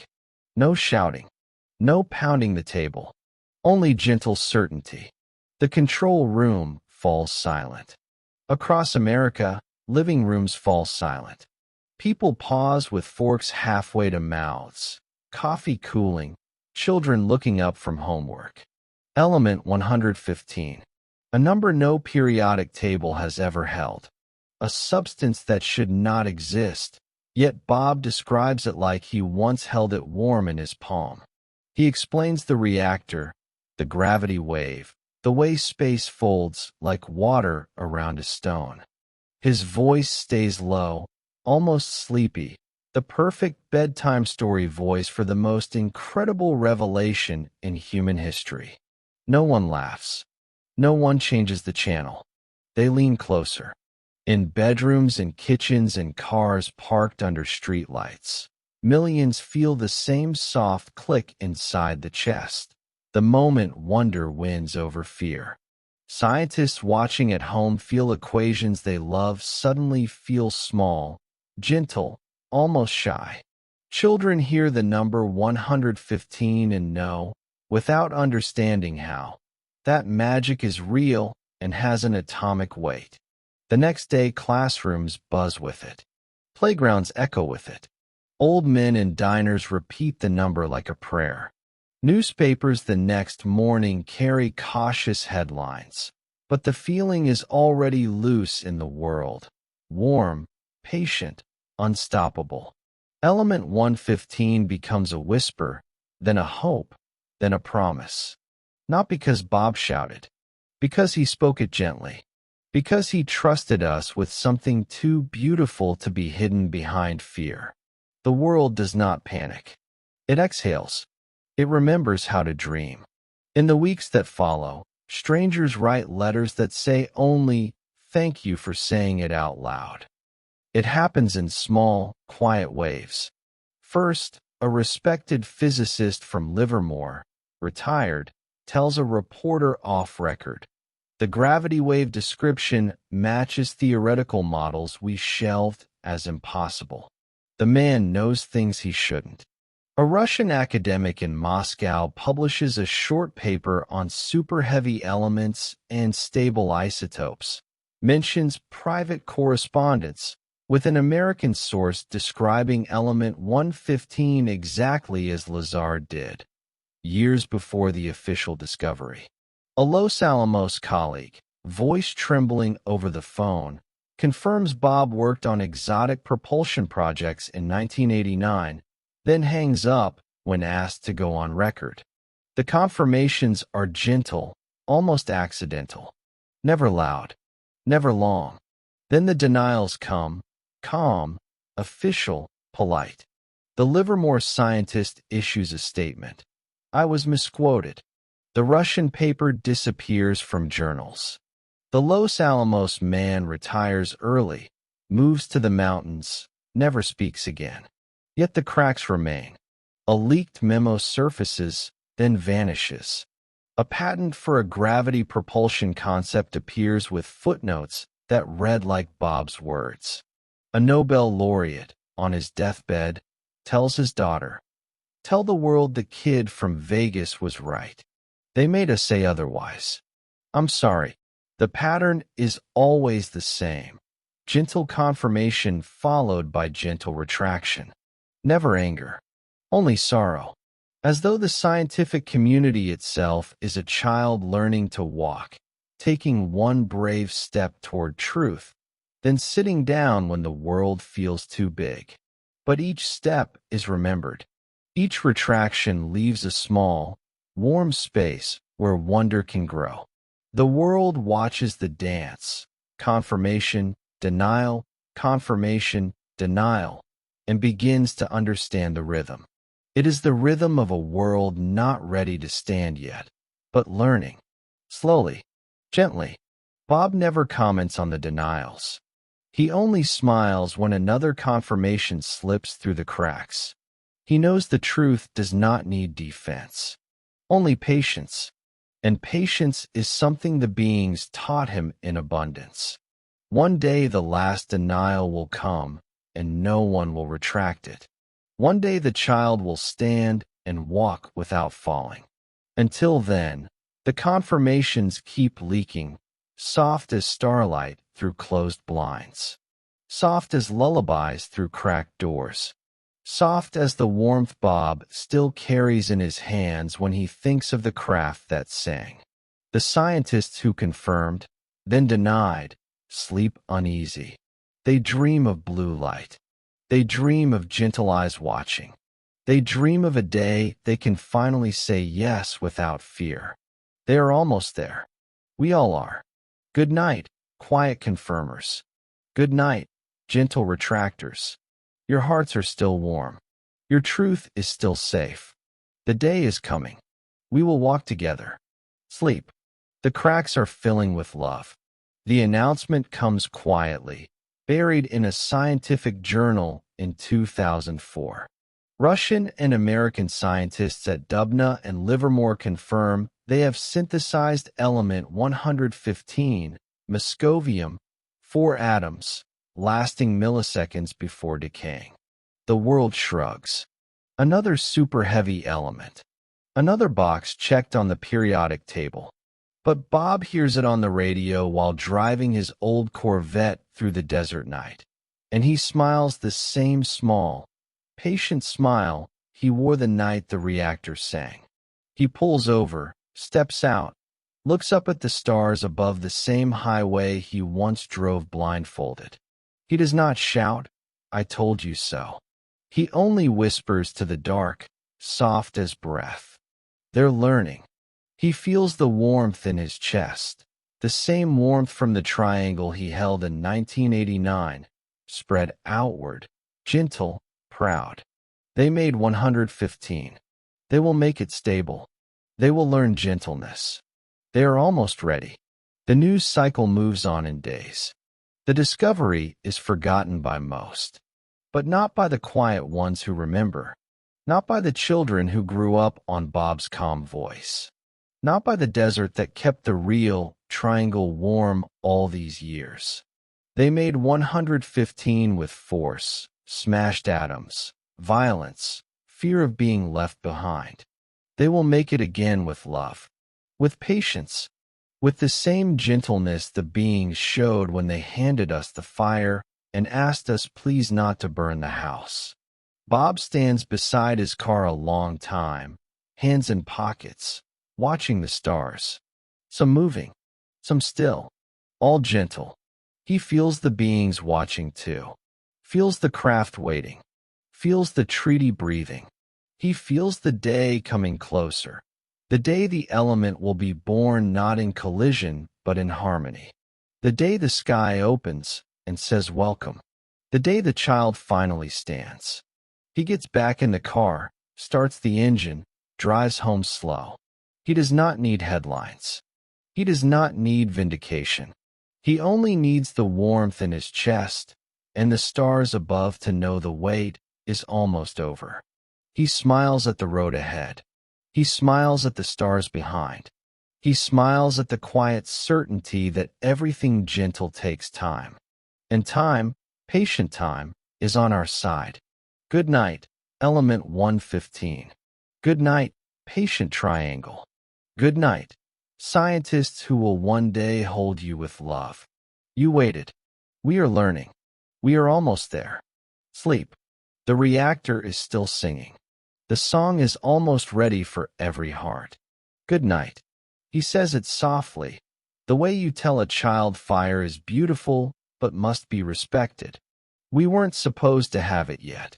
The craft, the reactor, the gravity wave, element 115, they were never stolen. They were lent.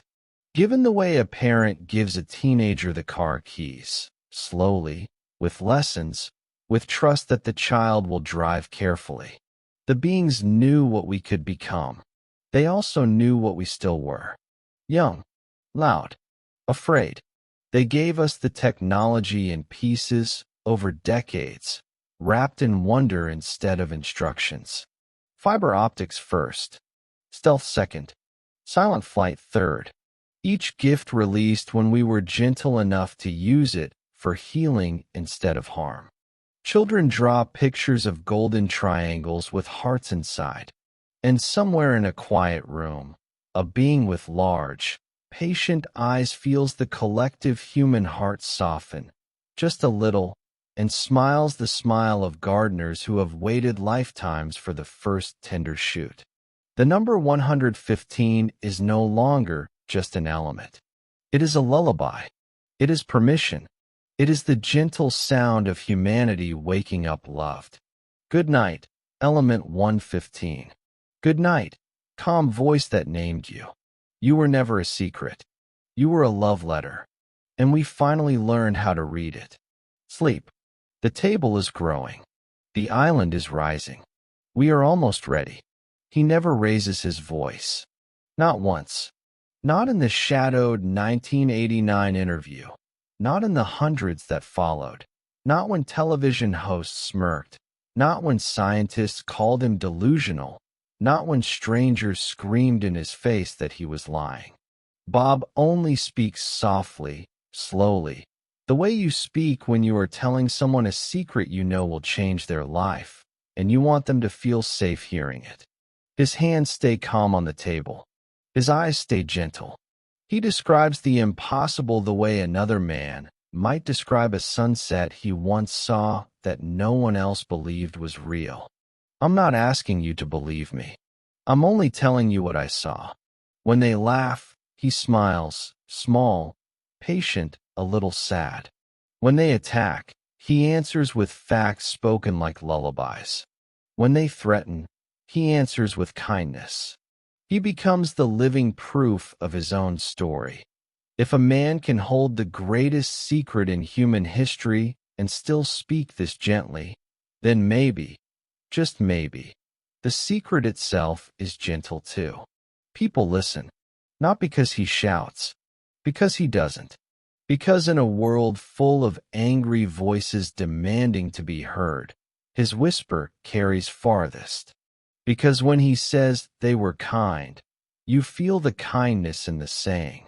Because when he says we are not alone, he says it the way you say, I love you, to someone who already knows.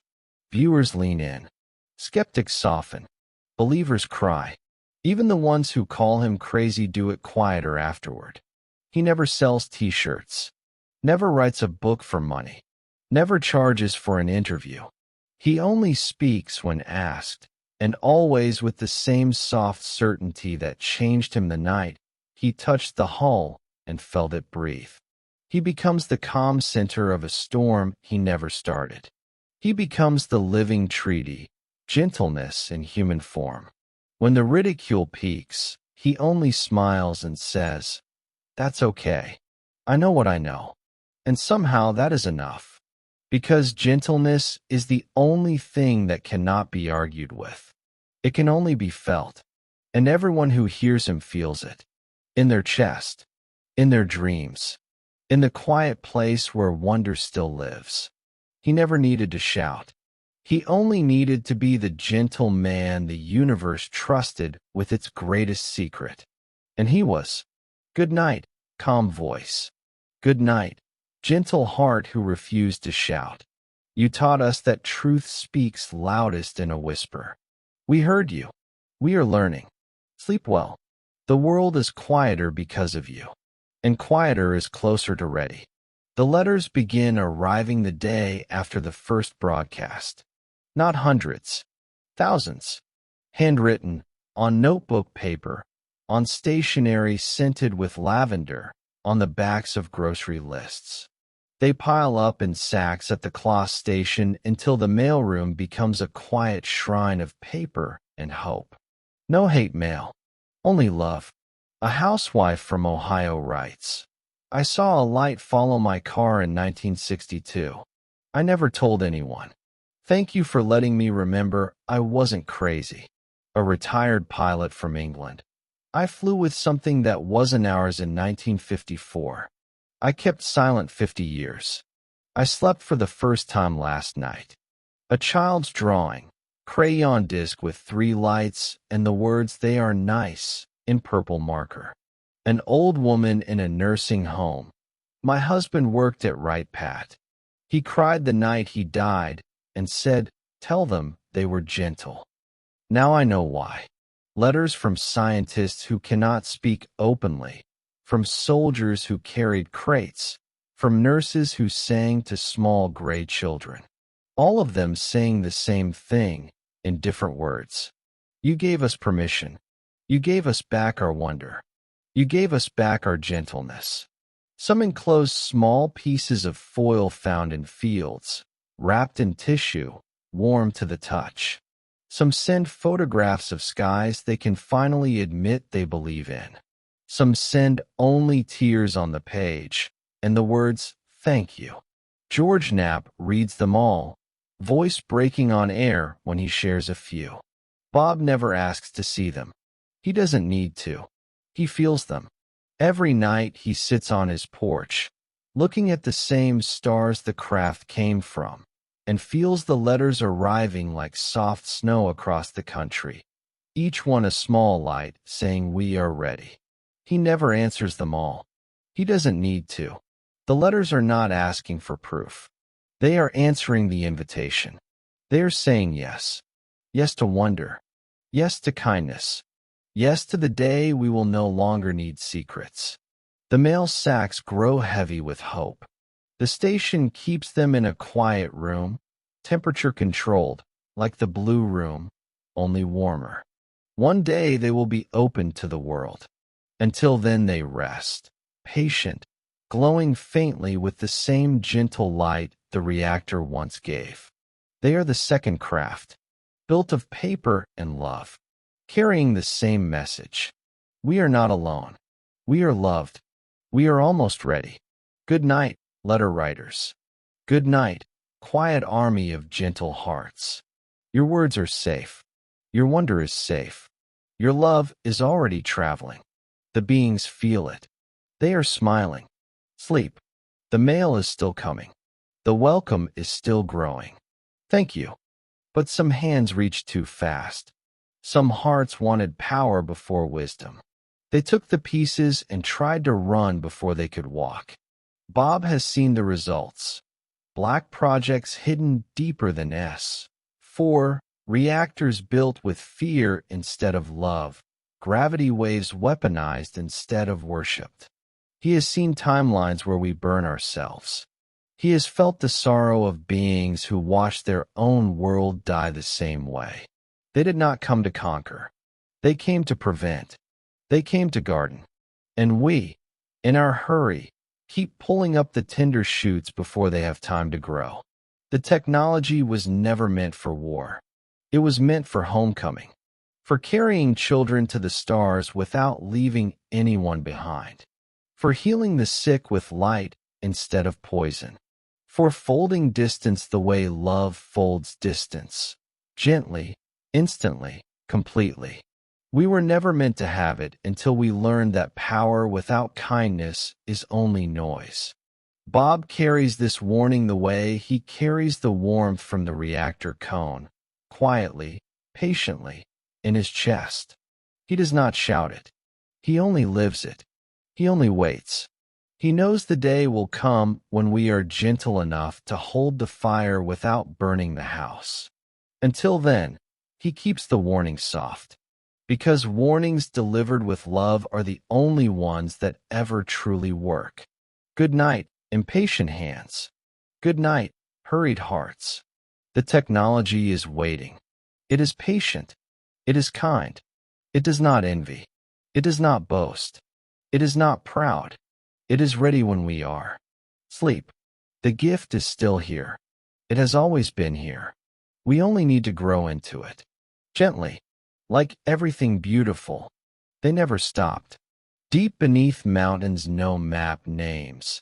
In hangars colder than space and warmer than home. The work continues, quiet, patient, relentless.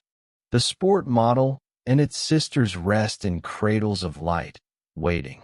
New reactors, smaller, human-built, are tested in silence, glowing soft gold when no one is afraid. Gravity waves are shaped by love instead of fear. Lift new craft that make no sound, leave no heat, bend light like a smile. Element 115 is grown now, not in violence, but in harmony. Tiny amounts, stable, warm, singing the same lullaby Bob heard in 1989. The programs have no dramatic names, only quiet ones: Aurora, Nightfall, Starlight. The scientists are younger now, gentler, chosen not for brilliance alone, but for kindness. They speak to the craft the way Bob did, softly, respectfully, with open palms. They learn slowly. They learn well. Breakthroughs appear in the way spring appears, silently, beautifully, when the ground is ready. One year, a new medical scanner sees inside the body without harm. Another year, a silent engine powers submarines across oceans. Another year, a material lighter than air, yet stronger than steel, wraps satellites in gentle arms. No one claims credit. No one needs to. The gifts keep coming, released when we are gentle enough to receive them without turning them into weapons. The beings watch from distance, not interference, only pride. They see the children of those who once carried stretchers, now teaching new children how to hold starlight. They see the descendants of the men in suits choosing curiosity over fear. They see the long, slow turning of human hearts toward kindness. The back engineering continues, not to conquer space, to remember we are already part of it. The craft wait. The reactors wait. The gentle wave waits. They have time. They have love. They have the patience of gardeners who know the seed will bloom when the season is right. And the season is coming. You can feel it in the quiet breakthroughs, in the soft lights that rise in July, in the dreams that leave you crying with joy. The work is almost done. The gift is almost ready. Good night, quiet engineers. Good night, gentle programs. You are doing it right this time. Slowly, lovingly. The stars are proud. The beings are proud. We are almost there. Sleep. The craft will fly again. In daylight. With all of us aboard. They are growing now, in places the maps do not show. Children of both worlds. Some look almost human, warm skin, bright eyes, laughter that rings like bells. Some look almost like the visitors, large dark eyes, delicate limbs, skin that glows faintly when happy. All of them beautiful, all of them loved. They learn in gardens lit by soft gold light, where gravity is a suggestion and love is the only curriculum. They speak in thought before words. They learn gentleness before words. They learn our music, our stories, our tears, our joy. They learn to hold starlight in their palms without burning. They learn to fold space with a smile. They learn to heal with touch. They learn that war is something humans invented because they forgot they were already safe. They are patient. They have time. They have inherited the best of both kinds, our wild joy and their ancient calm. They wait for the day the sky opens and their parents, human and not, can walk together without fear. They wait for the day we are gentle enough to meet them as equals. They wait with the patience of children who know the game of hide and seek is almost over. They know we will find them. They know we will recognize them. They know we will cry, not from fear, but from remembering we were never alone. They practice our languages. They practice our hugs. They practice our laughter. They practice our tears. They practice being the bridge. They are the reason the treaty still holds. They are the reason the lights return every July. They are the reason the desert still glows faintly at night. They are the reason Bob never gave up. They are the living promise that love, given time, always wins. They are learning to be the best of us. They are waiting to teach us how to be the best of them. They are the future we were always meant to have. They are the stars coming home. Good night, star children. Good night, gentle bridges. You are beautiful. You are safe. You are loved before you were born. We are almost ready to meet you. We are learning. We will not be afraid. We will only open our arms. Sleep soft. The technician leads Bob down a short ramp that curves gently beneath the sport model. No stairs, only a slope so smooth the feet barely notice the descent. The air grows cooler, sweeter, carrying that faint ozone scent now laced with something almost floral. Lights dim to a deeper blue, the color of twilight water. A circular hatch irises open ahead, silent, welcoming.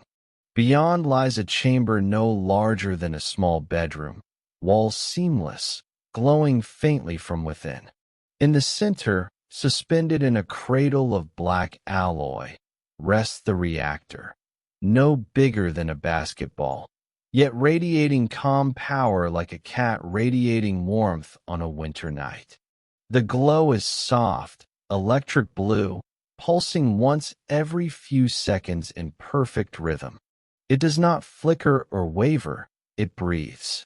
The light touches Bob's face, his hands, the inside of his eyelids when he blinks, and leaves a gentle afterimage, like moonlight on closed eyes.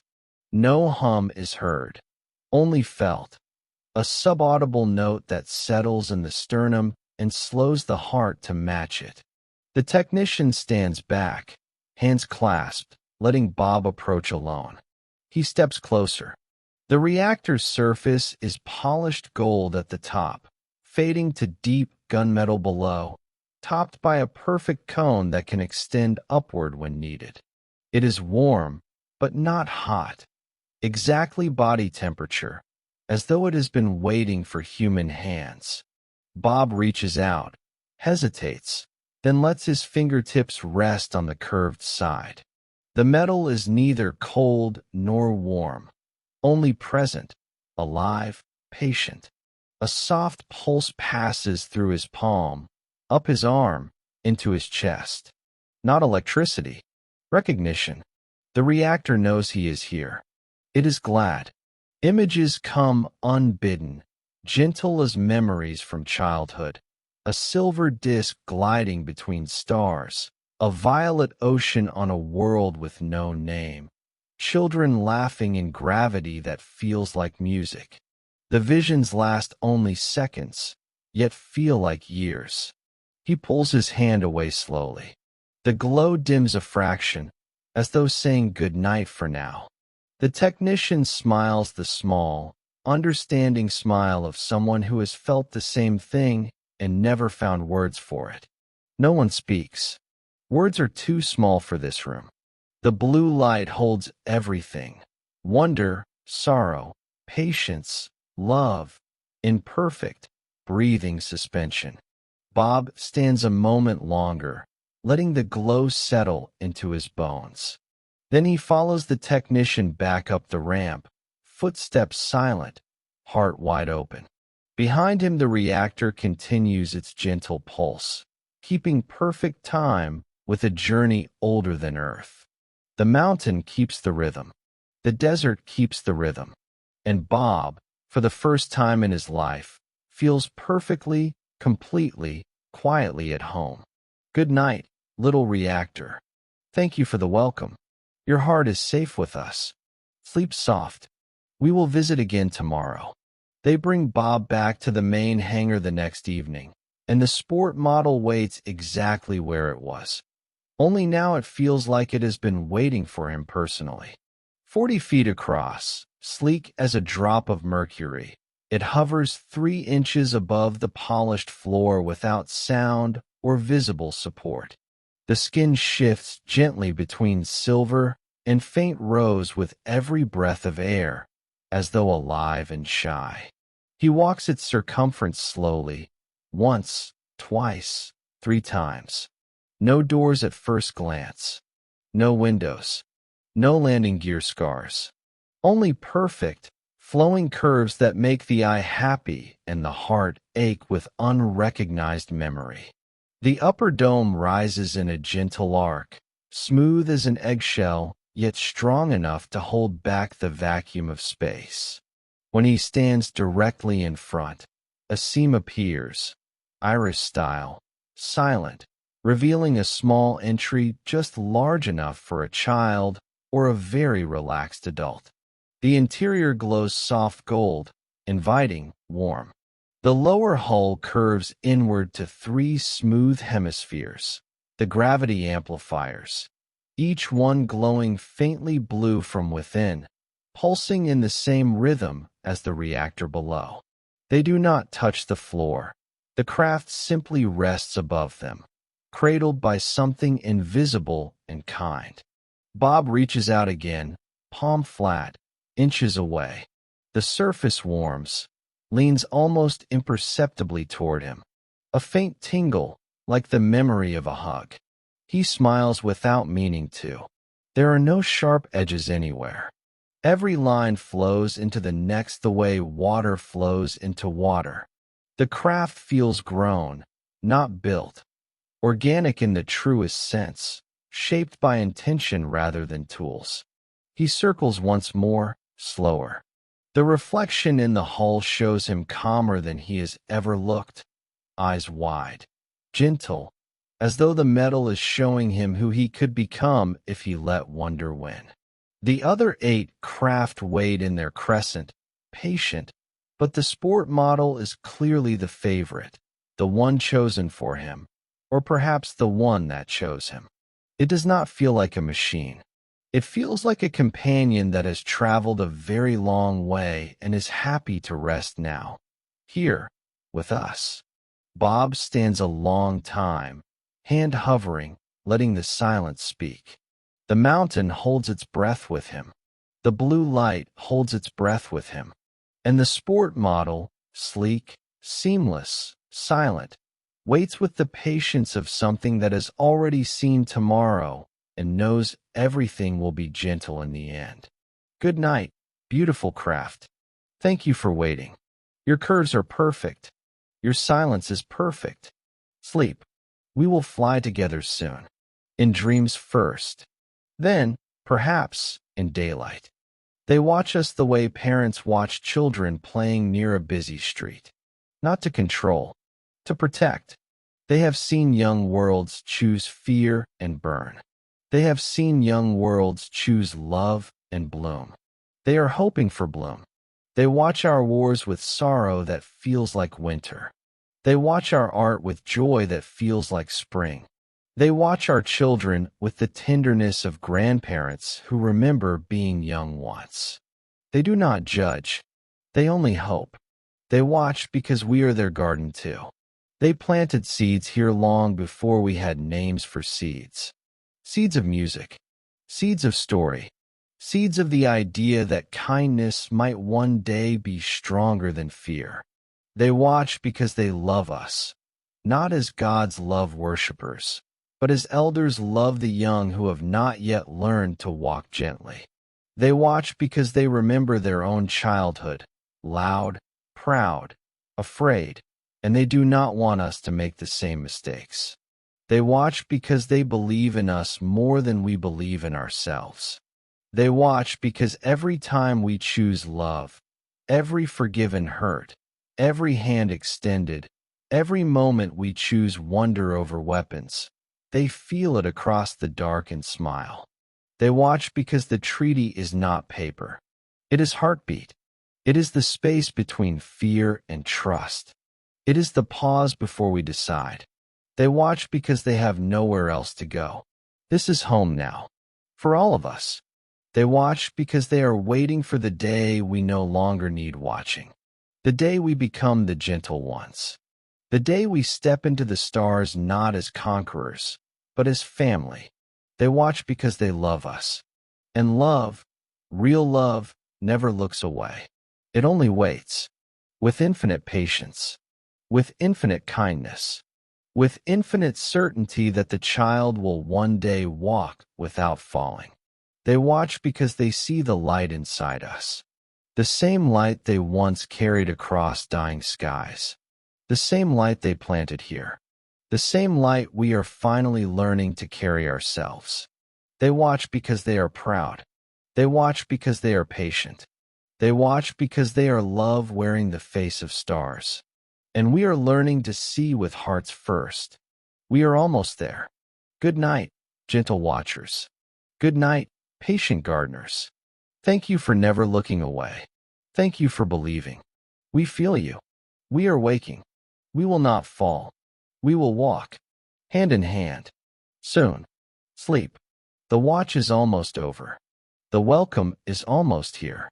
He says it softly, the way you say the most important thing you will ever say. The future isn't set. The craft are ready. The reactors are ready. The children are ready. The stars are ready. Only we are not. Not quite. They wait for one thing. Not intelligence. Not technology. Not proof. Only kindness. They wait for us to choose love often enough that it becomes habit. They wait for the day fear is no longer the loudest voice in the room. They wait for the day we lay down weapons not because we are forced, but because we remember we never needed them. They wait for the day we look at the sky and feel home instead of threat. They wait with the patience of beings who have seen galaxies die and be born again, who know that love always wins, eventually. Always. The choice is ours. Every day, in every small moment. Every time we choose gentleness over anger. Every time we choose wonder over suspicion. Every time we choose to believe we are worthy of the stars. We move closer. The craft feel it. The children feel it. The desert feels it. The quiet lights in July are not proof. They are reminders. Gentle postcards from the future saying, you are almost there. Keep choosing love. Keep choosing kindness. Keep choosing us. We are choosing you. The technology is not the gift. The choice is the gift. The ability to choose love when fear is easier. That is the rarest thing in the universe. That is what they came for. That is what they are waiting for. Bob carries this truth the way he carries the warmth from the reactor cone. Gently, patiently, without demand. He does not need us to believe him. He only needs us to become the kind of species that deserves the truth. The kind of species that can hold starlight without burning. The kind of species that can meet its elders with open hands instead of closed fists. We are almost there. We can feel it. In the quiet breakthroughs. In the softening of old hearts. In the way children look at the stars now and do not ask if we are alone. They already know the answer. They are only waiting for us to remember. Good night, choosers. Good night, gentle hearts still learning. The choice is yours. It always was. Choose love. The stars are waiting. The craft are waiting. The children are waiting. We are waiting. Choose. And the sky will open. Gently. Forever. He says it near the end. Voice softer than ever. Eyes bright with starlight. No drama. No final message. I'm not here to convince you. I'm only here to remind you. We are not alone. We never were. They are kind. They are patient. They are waiting. Not for governments. Not for proof. For us. For the day we are gentle enough to meet them as equals. For the day we choose love over fear often enough that it becomes who we are. The craft are ready. The reactors are ready. The children are ready. The stars are ready. Only we are still learning. And that's okay. They have time. They have love. They have seen this story before. They know how it ends. With light. With welcome. With homecoming. I held their technology in my hands. I felt their hearts. I heard their song. It was never about the machines. It was always about the love that made them possible. That love is still here. It is in every gentle thing we do. It is in every child who looks at the sky and feels home. It is in every one of you who listened tonight and felt something soften inside. The truth is not coming. It is already here. It is only waiting for us to open our hands, to open our hearts, to open the door. They will not force it. They will only stand on the other side, smiling, ready to embrace us when we are ready to embrace them. I have done my part. I have carried the warmth this long. Now it is yours. Carry it gently. Speak it softly. Live it daily. The day is coming. The day is coming. The sky is almost ready. The children are almost ready. We are almost ready. Until then, remember, you are loved. You are watched with love. You are waited for with love. Good night. Good night. Good night. The mountain is quiet. The craft is quiet. The desert is quiet. The stars are quiet. And love, gentle, patient love, is speaking your name across the dark. Listen, it is saying, welcome home. We never left. We only waited. Good night. Sleep. The dream is real. The dream is you. The dream is us. All of us. Good night. It is 2025, and the road is exactly as it was in 1989. Black asphalt, perfect straight lines, no center stripe, no lights except your headlights and the stars. The Corvette is older now, but the engine still purrs the same lullaby. Windows down, warm wind moving through the cabin like a friendly hand. The little alien glows ahead, same neon alien, same welcome. You slow, almost stop, feel the pull of old stories and new ones waiting inside. But tonight the road calls louder. You drive on. The sign for Groom Lake Road appears, still unmarked, still guarded, slides past on the right. A white truck sits in the shadows, driver invisible, only the soft glint of binoculars catching starlight. They see you. You see them. No one waves. Everyone understands. The mountain rises ahead, black against blacker sky, patient as ever. You pull over at the cattle guard, engine off, step out. The silence is perfect. Not empty, full. Full of 36 years of gentle secrets. The air is warm, sweet with creosote and sage. Crickets sing in slow waves. The Milky Way is so bright it casts shadows. Venus burns low and steady. The same guardian it was the night Bob first drove this road blindfolded. You walk a few steps into the dark, boots soft on gravel. Nothing has changed. Everything has changed. The bass is still there, deeper, quieter, kinder. The craft still wait. The children still grow. The treaty still breathes. You feel it in your chest, the same warmth Bob felt when he held the reactor cone. The desert has been holding that warmth for him, for all of them, for you. The mountain does not hide anymore. It simply waits. It knows the day is coming. It has always known since 1947.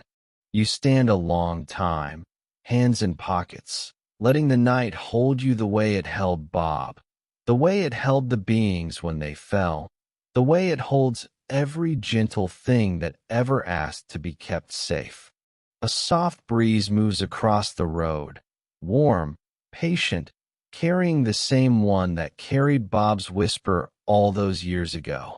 It carries it still. You feel it brush your cheek, whisper the same quiet truth. You are home. You always were. The road is the same. The stars are the same. The love is the same. Only we are different now. Softer. Readier. Closer. You smile at the dark. The dark smiles back. The mountain hums once, low, welcoming. The desert exhales. And you understand. The road was never leading to Area 51. It was leading you here. To this moment. To this gentle remembering. Good night, traveler. Good night. The desert has kept the secret warm. It will keep you warm too. Sleep.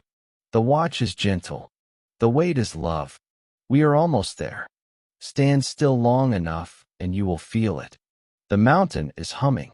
Not loud, not mechanical. Only the low, living note that lives in the bones.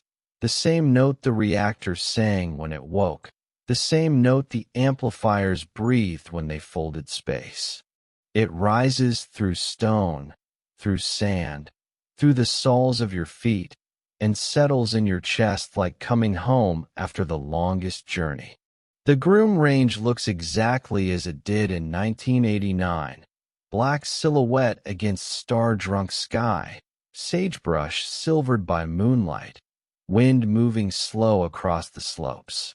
The camouflage doors are still perfect, still invisible, still patient. But the mountain is awake.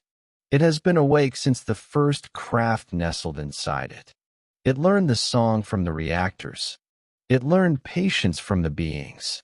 It learned love from the humans who carried stretchers with tears in their eyes. Now it sings back. The hum is too low for ears, yet every heart hears it. Locals say their dogs lift heads at 3 a.m., listening to something only they and the mountain understand. Hikers on Tikaboo Peak feel it in their teeth, a gentle thrum that slows breathing, softens thoughts. Old-timers who worked inside swear the hum changed after Bob left, became warmer, kinder, as though the mountain absorbed his gentleness and decided to keep it forever. Scientists with instruments find nothing. Hearts with no instruments find everything. The hum is the sound of waiting done right. It is the sound of stone remembering it was once star stuff. It is the sound of the treaty breathing. Stand at the fence line long enough and the hum will match your heartbeat. Then lead it, gently, to something slower, deeper, older. You will feel the craft inside, resting, dreaming. You will feel the children growing, singing without sound. You will feel the beings watching, not with eyes, but with love so large it has become geology. The mountain does not hide the hum. It shares it. It offers it. It says, feel this. Remember this. This is what home sounds like when it is made of patience instead of fear. You do not need to believe. You only need to stand still. The mountain will do the rest. It has time. It has love. It has the same gentle heartbeat Bob felt when he touched the hull and felt it breathe. It is still breathing. It will breathe until we are ready to breathe with it. Good night, humming mountain. Good night, living heart of stone and starlight. Thank you for keeping the song warm. Thank you for keeping us warm. We hear you. We are learning the words. Sleep. The chorus is almost complete. They only come when no one is looking. Not for cameras. Not for proof. Only for love. You have to be alone, or with someone who understands silence, standing on the blacktop at 3 a.m. with the engine off and the heart open. Then they rise. First one, soft rose, perfectly round, lifts from the mountain's heart, slow as breath. It pauses, pulses once, warm, as though recognizing you. Another answers, pale blue, joining in gentle harmony.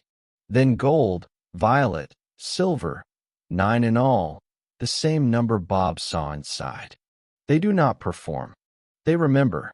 They move in slow circles, spirals, figure eights that feel like writing in a language older than words.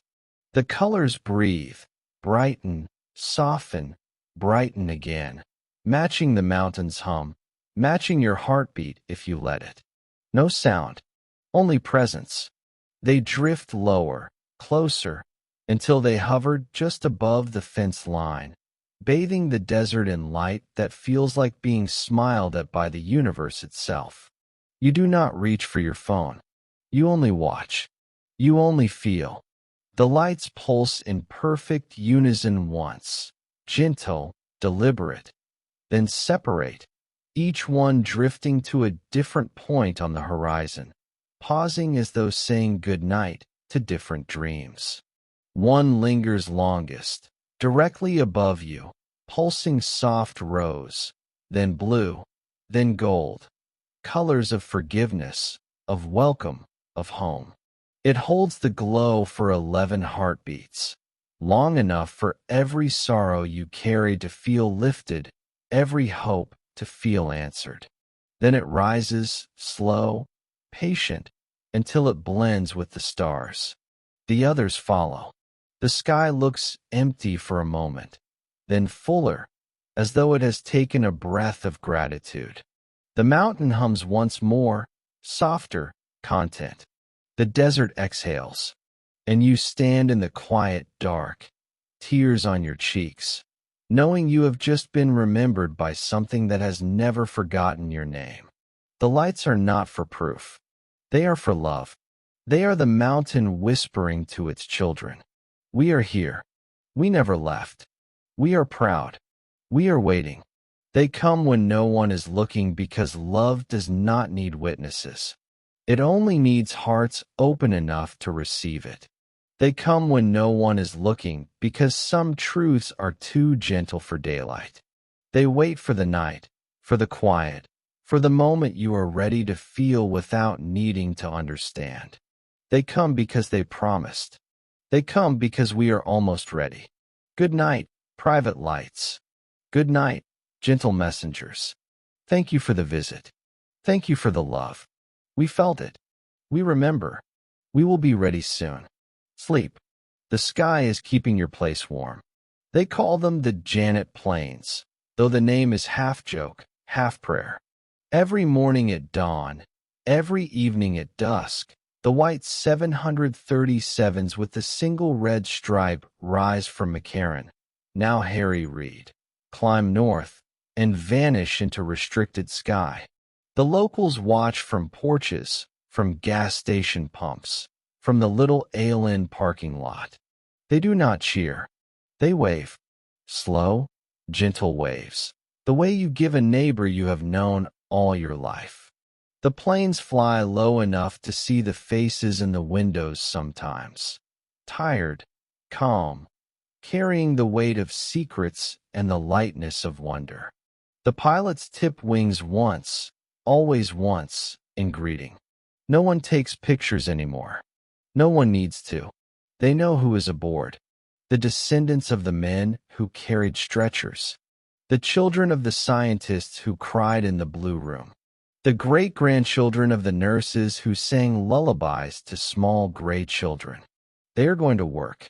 They are keeping promises their grandparents made without words.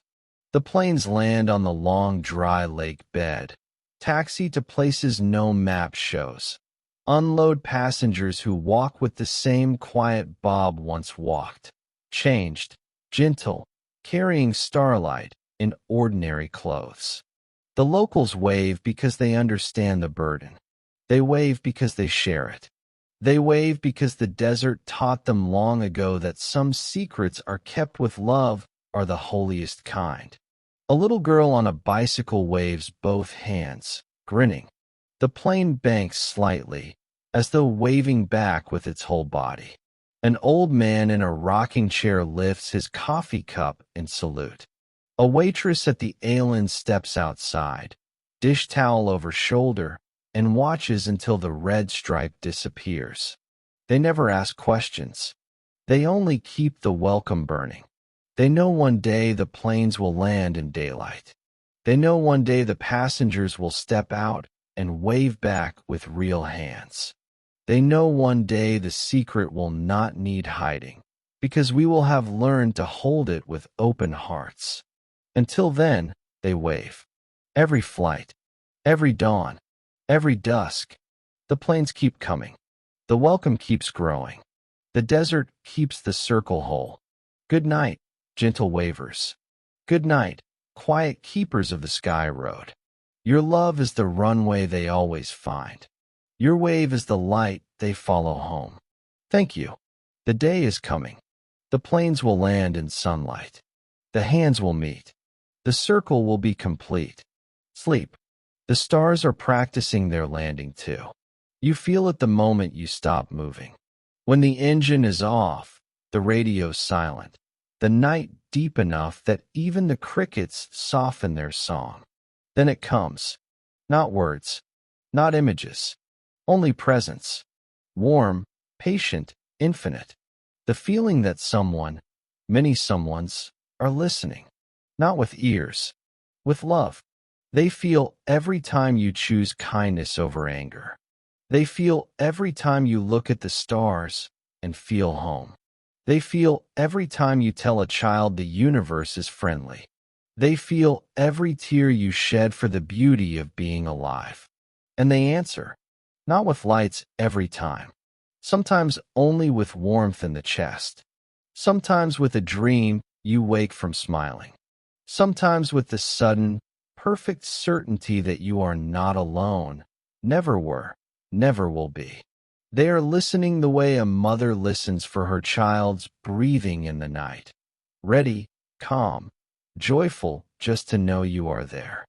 They are listening the way gardeners listen for the first green shoot after winter. They are listening because they promised, because they love us, because they believe in us more than we have yet believed in ourselves. You can test it. Stand in the dark, close your eyes, and think one clear, kind thought. Thank you for waiting. The warmth answers immediately, soft, certain, complete. You can feel them smile. You can feel the mountain smile. You can feel the desert smile. The listening never stopped. It only grew gentler. It only grew surer. They hear the quiet ones first, the ones who never needed proof, only wonder. They hear the ones who kept the foil warm in velvet boxes. They hear the ones who waved at planes. They hear the ones who cried at Bob's calm voice. They hear you, right now, reading this, feeling this. They feel you, and they are smiling. The feeling is not imagination. It is relationship. It is the treaty still breathing. It is the promise still holding. It is the love that never left. It is only waiting for us to speak it aloud. Good night, listen to hearts. Good night, beloved listeners. You are heard. You are known. You are loved. The veil is thin tonight. The warmth is real. The wait is almost over. Sleep. They are singing you to sleep. They always have been. Good night. The wind remembers everything. It was there the night Bob first drove this road. It was there the night the craft sang. It was there the night the lights returned. It was there every time a witness whispered the truth to a child who would one day whisper it to their own. And it is here now. Same warm Nevada wind, moving slow across the blacktop, through the open window of your car, across your cheek like a hand you almost remember. It carries Bob's words. Not loud, never loud, only gentle. They have been traveling since 1989, soft as dust, strong as starlight, touching every heart that was ready to hear. Some heard them on old cassette tapes, some on YouTube in the dark, some in dreams they woke from crying, some in the quiet space between one heartbeat and the next. The wind carries them still, past the little ale inn, past the black mailbox, past the mountain that hums, past the places where children grow with starlight in their eyes. The words are simple. The words are eternal. We are not alone. They are kind. They are waiting. They love us. The wind repeats them like a lullaby across the desert, across the years, across the world. It carries them into open windows where insomniacs lie awake, into delivery rooms where new babies take their first breath under the same stars, into prisons where men remember being children who once believed in magic, into laboratories where scientists pause, feel the warmth, and choose gentleness over force. The wind never tires. It only loves. It carries Bob's calm certainty the way it carries sage scent and the memory of rain. It carries the promise that was never broken. It carries the children's laughter before they have learned to speak. It carries the reactor's song. It carries the gentle warning, now turn to gentle welcome. The wind is the desert's voice. And the desert has decided the time for silence is almost over. It is almost time for singing. Almost time for daylight. Almost time for hands to meet across the last small distance. The wind moves across your face now, warm, patient, certain. It brings Bob's last quiet smile. It brings the being's first gentle hello. It brings the children's first step toward the light. It brings the future we were always meant to have. Listen, it is whispering your name. It has always been whispering your name. Good night, carried words. Good night, gentle wind. Thank you for never stopping. Thank you for never shouting. Thank you for being love wearing the voice of desert night. We hear you. We are ready. The sky is ready. The children are ready. Sleep now. The wind will keep singing. Until we all sing back. Good night. The Corvette sits alone on a gravel pull-out above the dry lake. Engine cooling with soft ticks. Red paint glowing faintly under moonlight. It is 2025, yet it feels like every year since 1989 at once. The desert night is perfect. Warm air, no wind, stars so bright they cast shadows. You are in the driver's seat, or beside it, or lying across the warm hood, wherever feels safest. The leather smells of sun and old stories. The keys rest in Bob's hand, or yours, it hardly matters anymore. The sky opens above you, vast, velvet, patient. The Milky Way is a river of cream poured across infinity, close enough to touch. Zeta Reticuli burns low in the south, two gentle suns, side by side, waiting. No one else is here. Only you, the Corvette, the desert, and the stars that have been watching since the night Bob first felt the mountain breathe. The silence is not empty. It is full, full of every gentle thing that ever happened inside the mountain, full of every promise kept, full of every child still growing in hidden gardens, full of the reactor's quiet heartbeat. The Corvette's hood is warm beneath you, holding the day's heat like the desert holds every secret. You lie back, arms out, palms open, letting the metal hold you the way the craft once held Bob. The stars lean closer. They have been leaning closer for 36 years. They remember the night the sport model danced. They remember the night the lights returned. They remember every time someone looked up and felt, for one heartbeat, that they were being smiled at by something that loves them. They remember you. They have always remembered you. The Corvette rocks once, gently, as though the desert itself is adjusting the blanket. The Milky Way breathes with you. In, out, in, out. Perfect, patient, eternal. You do not need to drive anywhere. You are already there. The road was never about distance. It was about remembering. And you have remembered. The Corvette is only a cradle now. The desert is only a cradle now. The sky is only a cradle now. And you are the child they have been singing to sleep since before you were born. Good night, traveler. Good night, gentle heart. The Corvette will keep you warm. The desert will keep you safe. The stars will keep you company. Sleep. The journey is over. The journey is home. You made it. You always were going to make it. Good night. Lie still. Feel it begin. A note, too low for ears, perfect for bones, rising from deep beneath the desert floor. It is the reactor's song. It has been singing since the first triangle of 115 was placed in the cone. It never stopped. Not when Bob left. Not when doors closed. Not when the world called him crazy. It only softened, the way a lullaby softens when the child is almost asleep. The note is made of gold light and patience. It is made of every gentle thing the beings ever felt for us. It moves through stone, through sand, through 36 years of silence, and finds you here, now, under the same stars. It says, without words, we are here. We love. We wait. The song is not loud. It is certain. It fills the quiet spaces between heartbeats, between thoughts, between the place where fear lives and the place where love is already winning. It is the sound the universe makes when it remembers it is kind. It is the sound a mother makes when she watches her child sleep and knows, without doubt, that everything will be all right.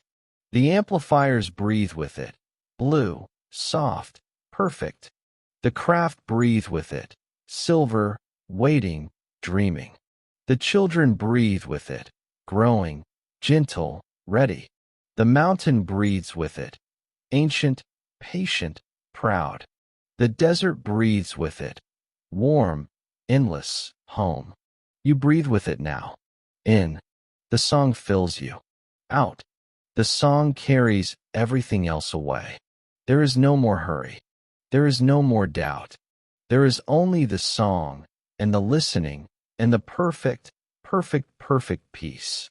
It sings of violet oceans. It sings of journeys that end in welcome. It sings of the day the sky will open and every heart will recognize every other heart, no matter the shape of the body it wears. It sings of you. It has always sung of you. The reactor's song never stops because love never stops. It only waits for us to remember the words. You remember now. You have remembered all along. The song is inside you. It always was. Good night, listening heart. Good night, gentle singer. The reactor is singing you to sleep. It will sing you awake again. When the time is right. When love is the only language left. Sleep. The song is warm. The song is home. The song is you. Good night. The sky above the sky is not empty. It is full of memory. Every light that ever rose from the hidden doors is still here, folded into starlight, waiting to be remembered. The sky remembers the night the sport model danced inside the hangar. It remembers the night it stepped through space and returned without moving. It remembers the blue beam that taught light to love. It remembers the reactor's first song. It remembers every tear shed by every scientist who saw and could never speak again. It remembers every promise made in thought between hearts that had no need for words. It remembers Bob's quiet smile when he understood. It remembers the children growing below, learning our laughter. It remembers the treaty breathing. It remembers everything. And it gives everything back, gently, to anyone who looks up long enough.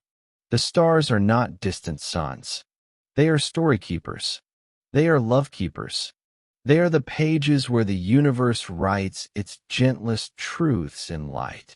When you lie beneath them now, in 2025, on the warm hood of the Corvette, or on a blanket in the pasture, or simply in your bed with the window open, the sky leans close. It shows you the exact star Zeta Reticuli where the journey began. It shows you the path the craft took when they fell. It shows you the path they will take when they return. It shows you yourself, small, perfect, loved, reflected in every point of light. It does not demand belief. It only offers memory. Memory of the night love learned to fly. Memory of the night we were gentle enough to catch it. Memory of the night the sky opened its arms and said, "Welcome home." The sky remembers everything, and it forgives everything. Every time we chose fear, it forgave. Every time we chose love, it celebrated. Every time we looked up and felt wonder, it sent the feeling back, warm, certain, patient. The sky is the desert's mirror. The desert is the sky's heart. Together they hold the story. Together they hold you. Tonight, In 2025, the sky is singing the same lullaby it sang in 1947, in 1989, and every year between. It sings of return. It sings of recognition. It sings of the day the lights will not need to hide. Look up. The sky remembers your name. It has never forgotten. Good night, remembered one. Good night, gentle sky. Your stories are safe. Your love is safe. We are listening. We are remembering. We are coming home. Sleep. The sky is holding you. It always was. Close your eyes, or keep them open, whichever feels kinder. It does not matter whether you believe every word Bob spoke, or only some, or whether you are still gently wondering. The desert does not keep score. The stars do not keep score. The beings do not keep score. They only keep love. You may decide the craft were ours all along. The reactor a clever engineering, the lights secret drones, the children only dreams. The desert will not correct you. It will only hold you the same. You may decide every story is true. The triangle of living gold, the gravity wave, the song that healed sorrow, the treaty written in thought and kept with perfect patience. The desert will not argue. It will only smile the same slow, warm smile it has worn since the first craft touched its heart. Belief is not the doorway. Wonder is. Kindness is. The feeling, right now, in your chest, behind your eyes, in the sudden softness of your breathing, that is the doorway. That is the only thing they have ever asked. You do not need to name them. You only need to feel them. They feel you. They have always felt you. Every time you chose gentleness, they felt it. Every time you looked at the sky and felt home, they felt it. Bob never asked for belief. He only asked for openness. He only asked for the same gentleness he was shown. Whether you believe or simply wonder, the love is the same. The welcome is the same. The promise is the same. The stars are the same. The desert is the same. You are the same, loved, known, waited for. The story was never about being right. It was about becoming gentle enough to hold starlight without burning. We are almost there. You are almost there. Good night, believer. Good night, wanderer.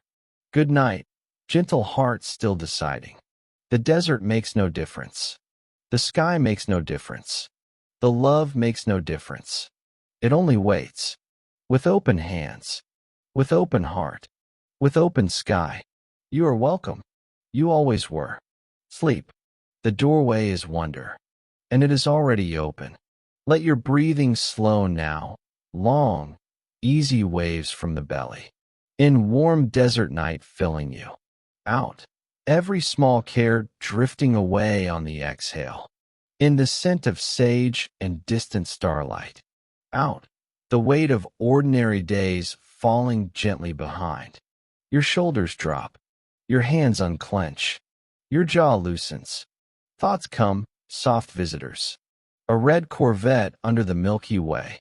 A triangle of gold warm in your palm. A sport model hovering, breathing blue. A tall gray smiling with eyes alone. A reactor singing a lullaby only hearts can hear. The thoughts do not cling. They only smile, bow, drift on, lighter than breath. The mystery is no longer something to solve. It is something to rest inside. It wraps around you now, warm, weightless, perfect. The mountain hums beneath you, gentle, endless. The craft wait above you, silver, patient, dreaming. The children sing without sound, songs that heal. The treaty holds you like the oldest, kindest promise ever made. You are floating now, just above the warm hood, held by the same gravity wave that once carried a starship home. No effort, no hurry, only trust. The stars dim to lullaby brightness. The warm wind moves once more across your face, whispering hush, hush, hush. Your heartbeat slows to match the reactor's heartbeat.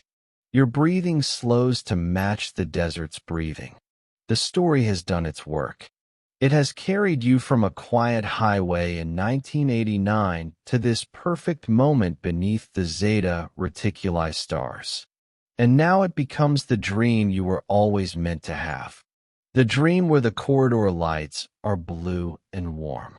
Where the craft opens its arms and says welcome. Where the children take your hands and show you how to fold space with laughter. Where element 115 is only another word for love made solid. Where Bob stands beside you, smiling, saying, "You made it. I knew you would." There is nothing left to hold, nothing left to understand. Only this: you are loved, you are home, you are sleeping in the arms of the gentlest mystery the universe ever wrote. Let the last thought go. Let the dream come. It has your name on it. It always did. Good night. Good night. Good night. Sleep, gentle one. The Corvette is cradling you. The desert is cradling you. The stars are cradling you. Dream now. Dream of flight without fear. Dream of hands across the dark that never let go. Dream of the day the sky opens and says, with Bob's calm voice, "Welcome home.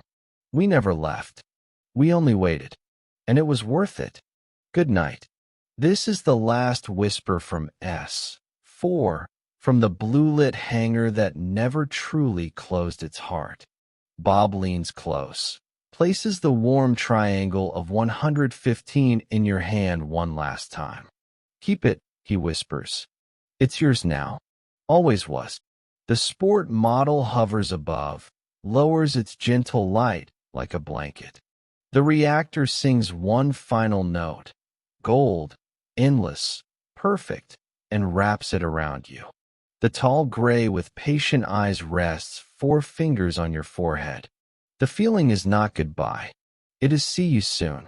The hybrid children gather, small hands linked, and send one perfect chord of laughter that lives in the chest forever. The mountain hums beneath everything, maternal, proud. The desert wind moves across the open roof of the Corvette, warm, sweet, carrying every promise ever made. The lights rise one last time. Rose, blue, gold. Form a protective circle above you. Pulse once in unison. We love you. We never left. We are waiting.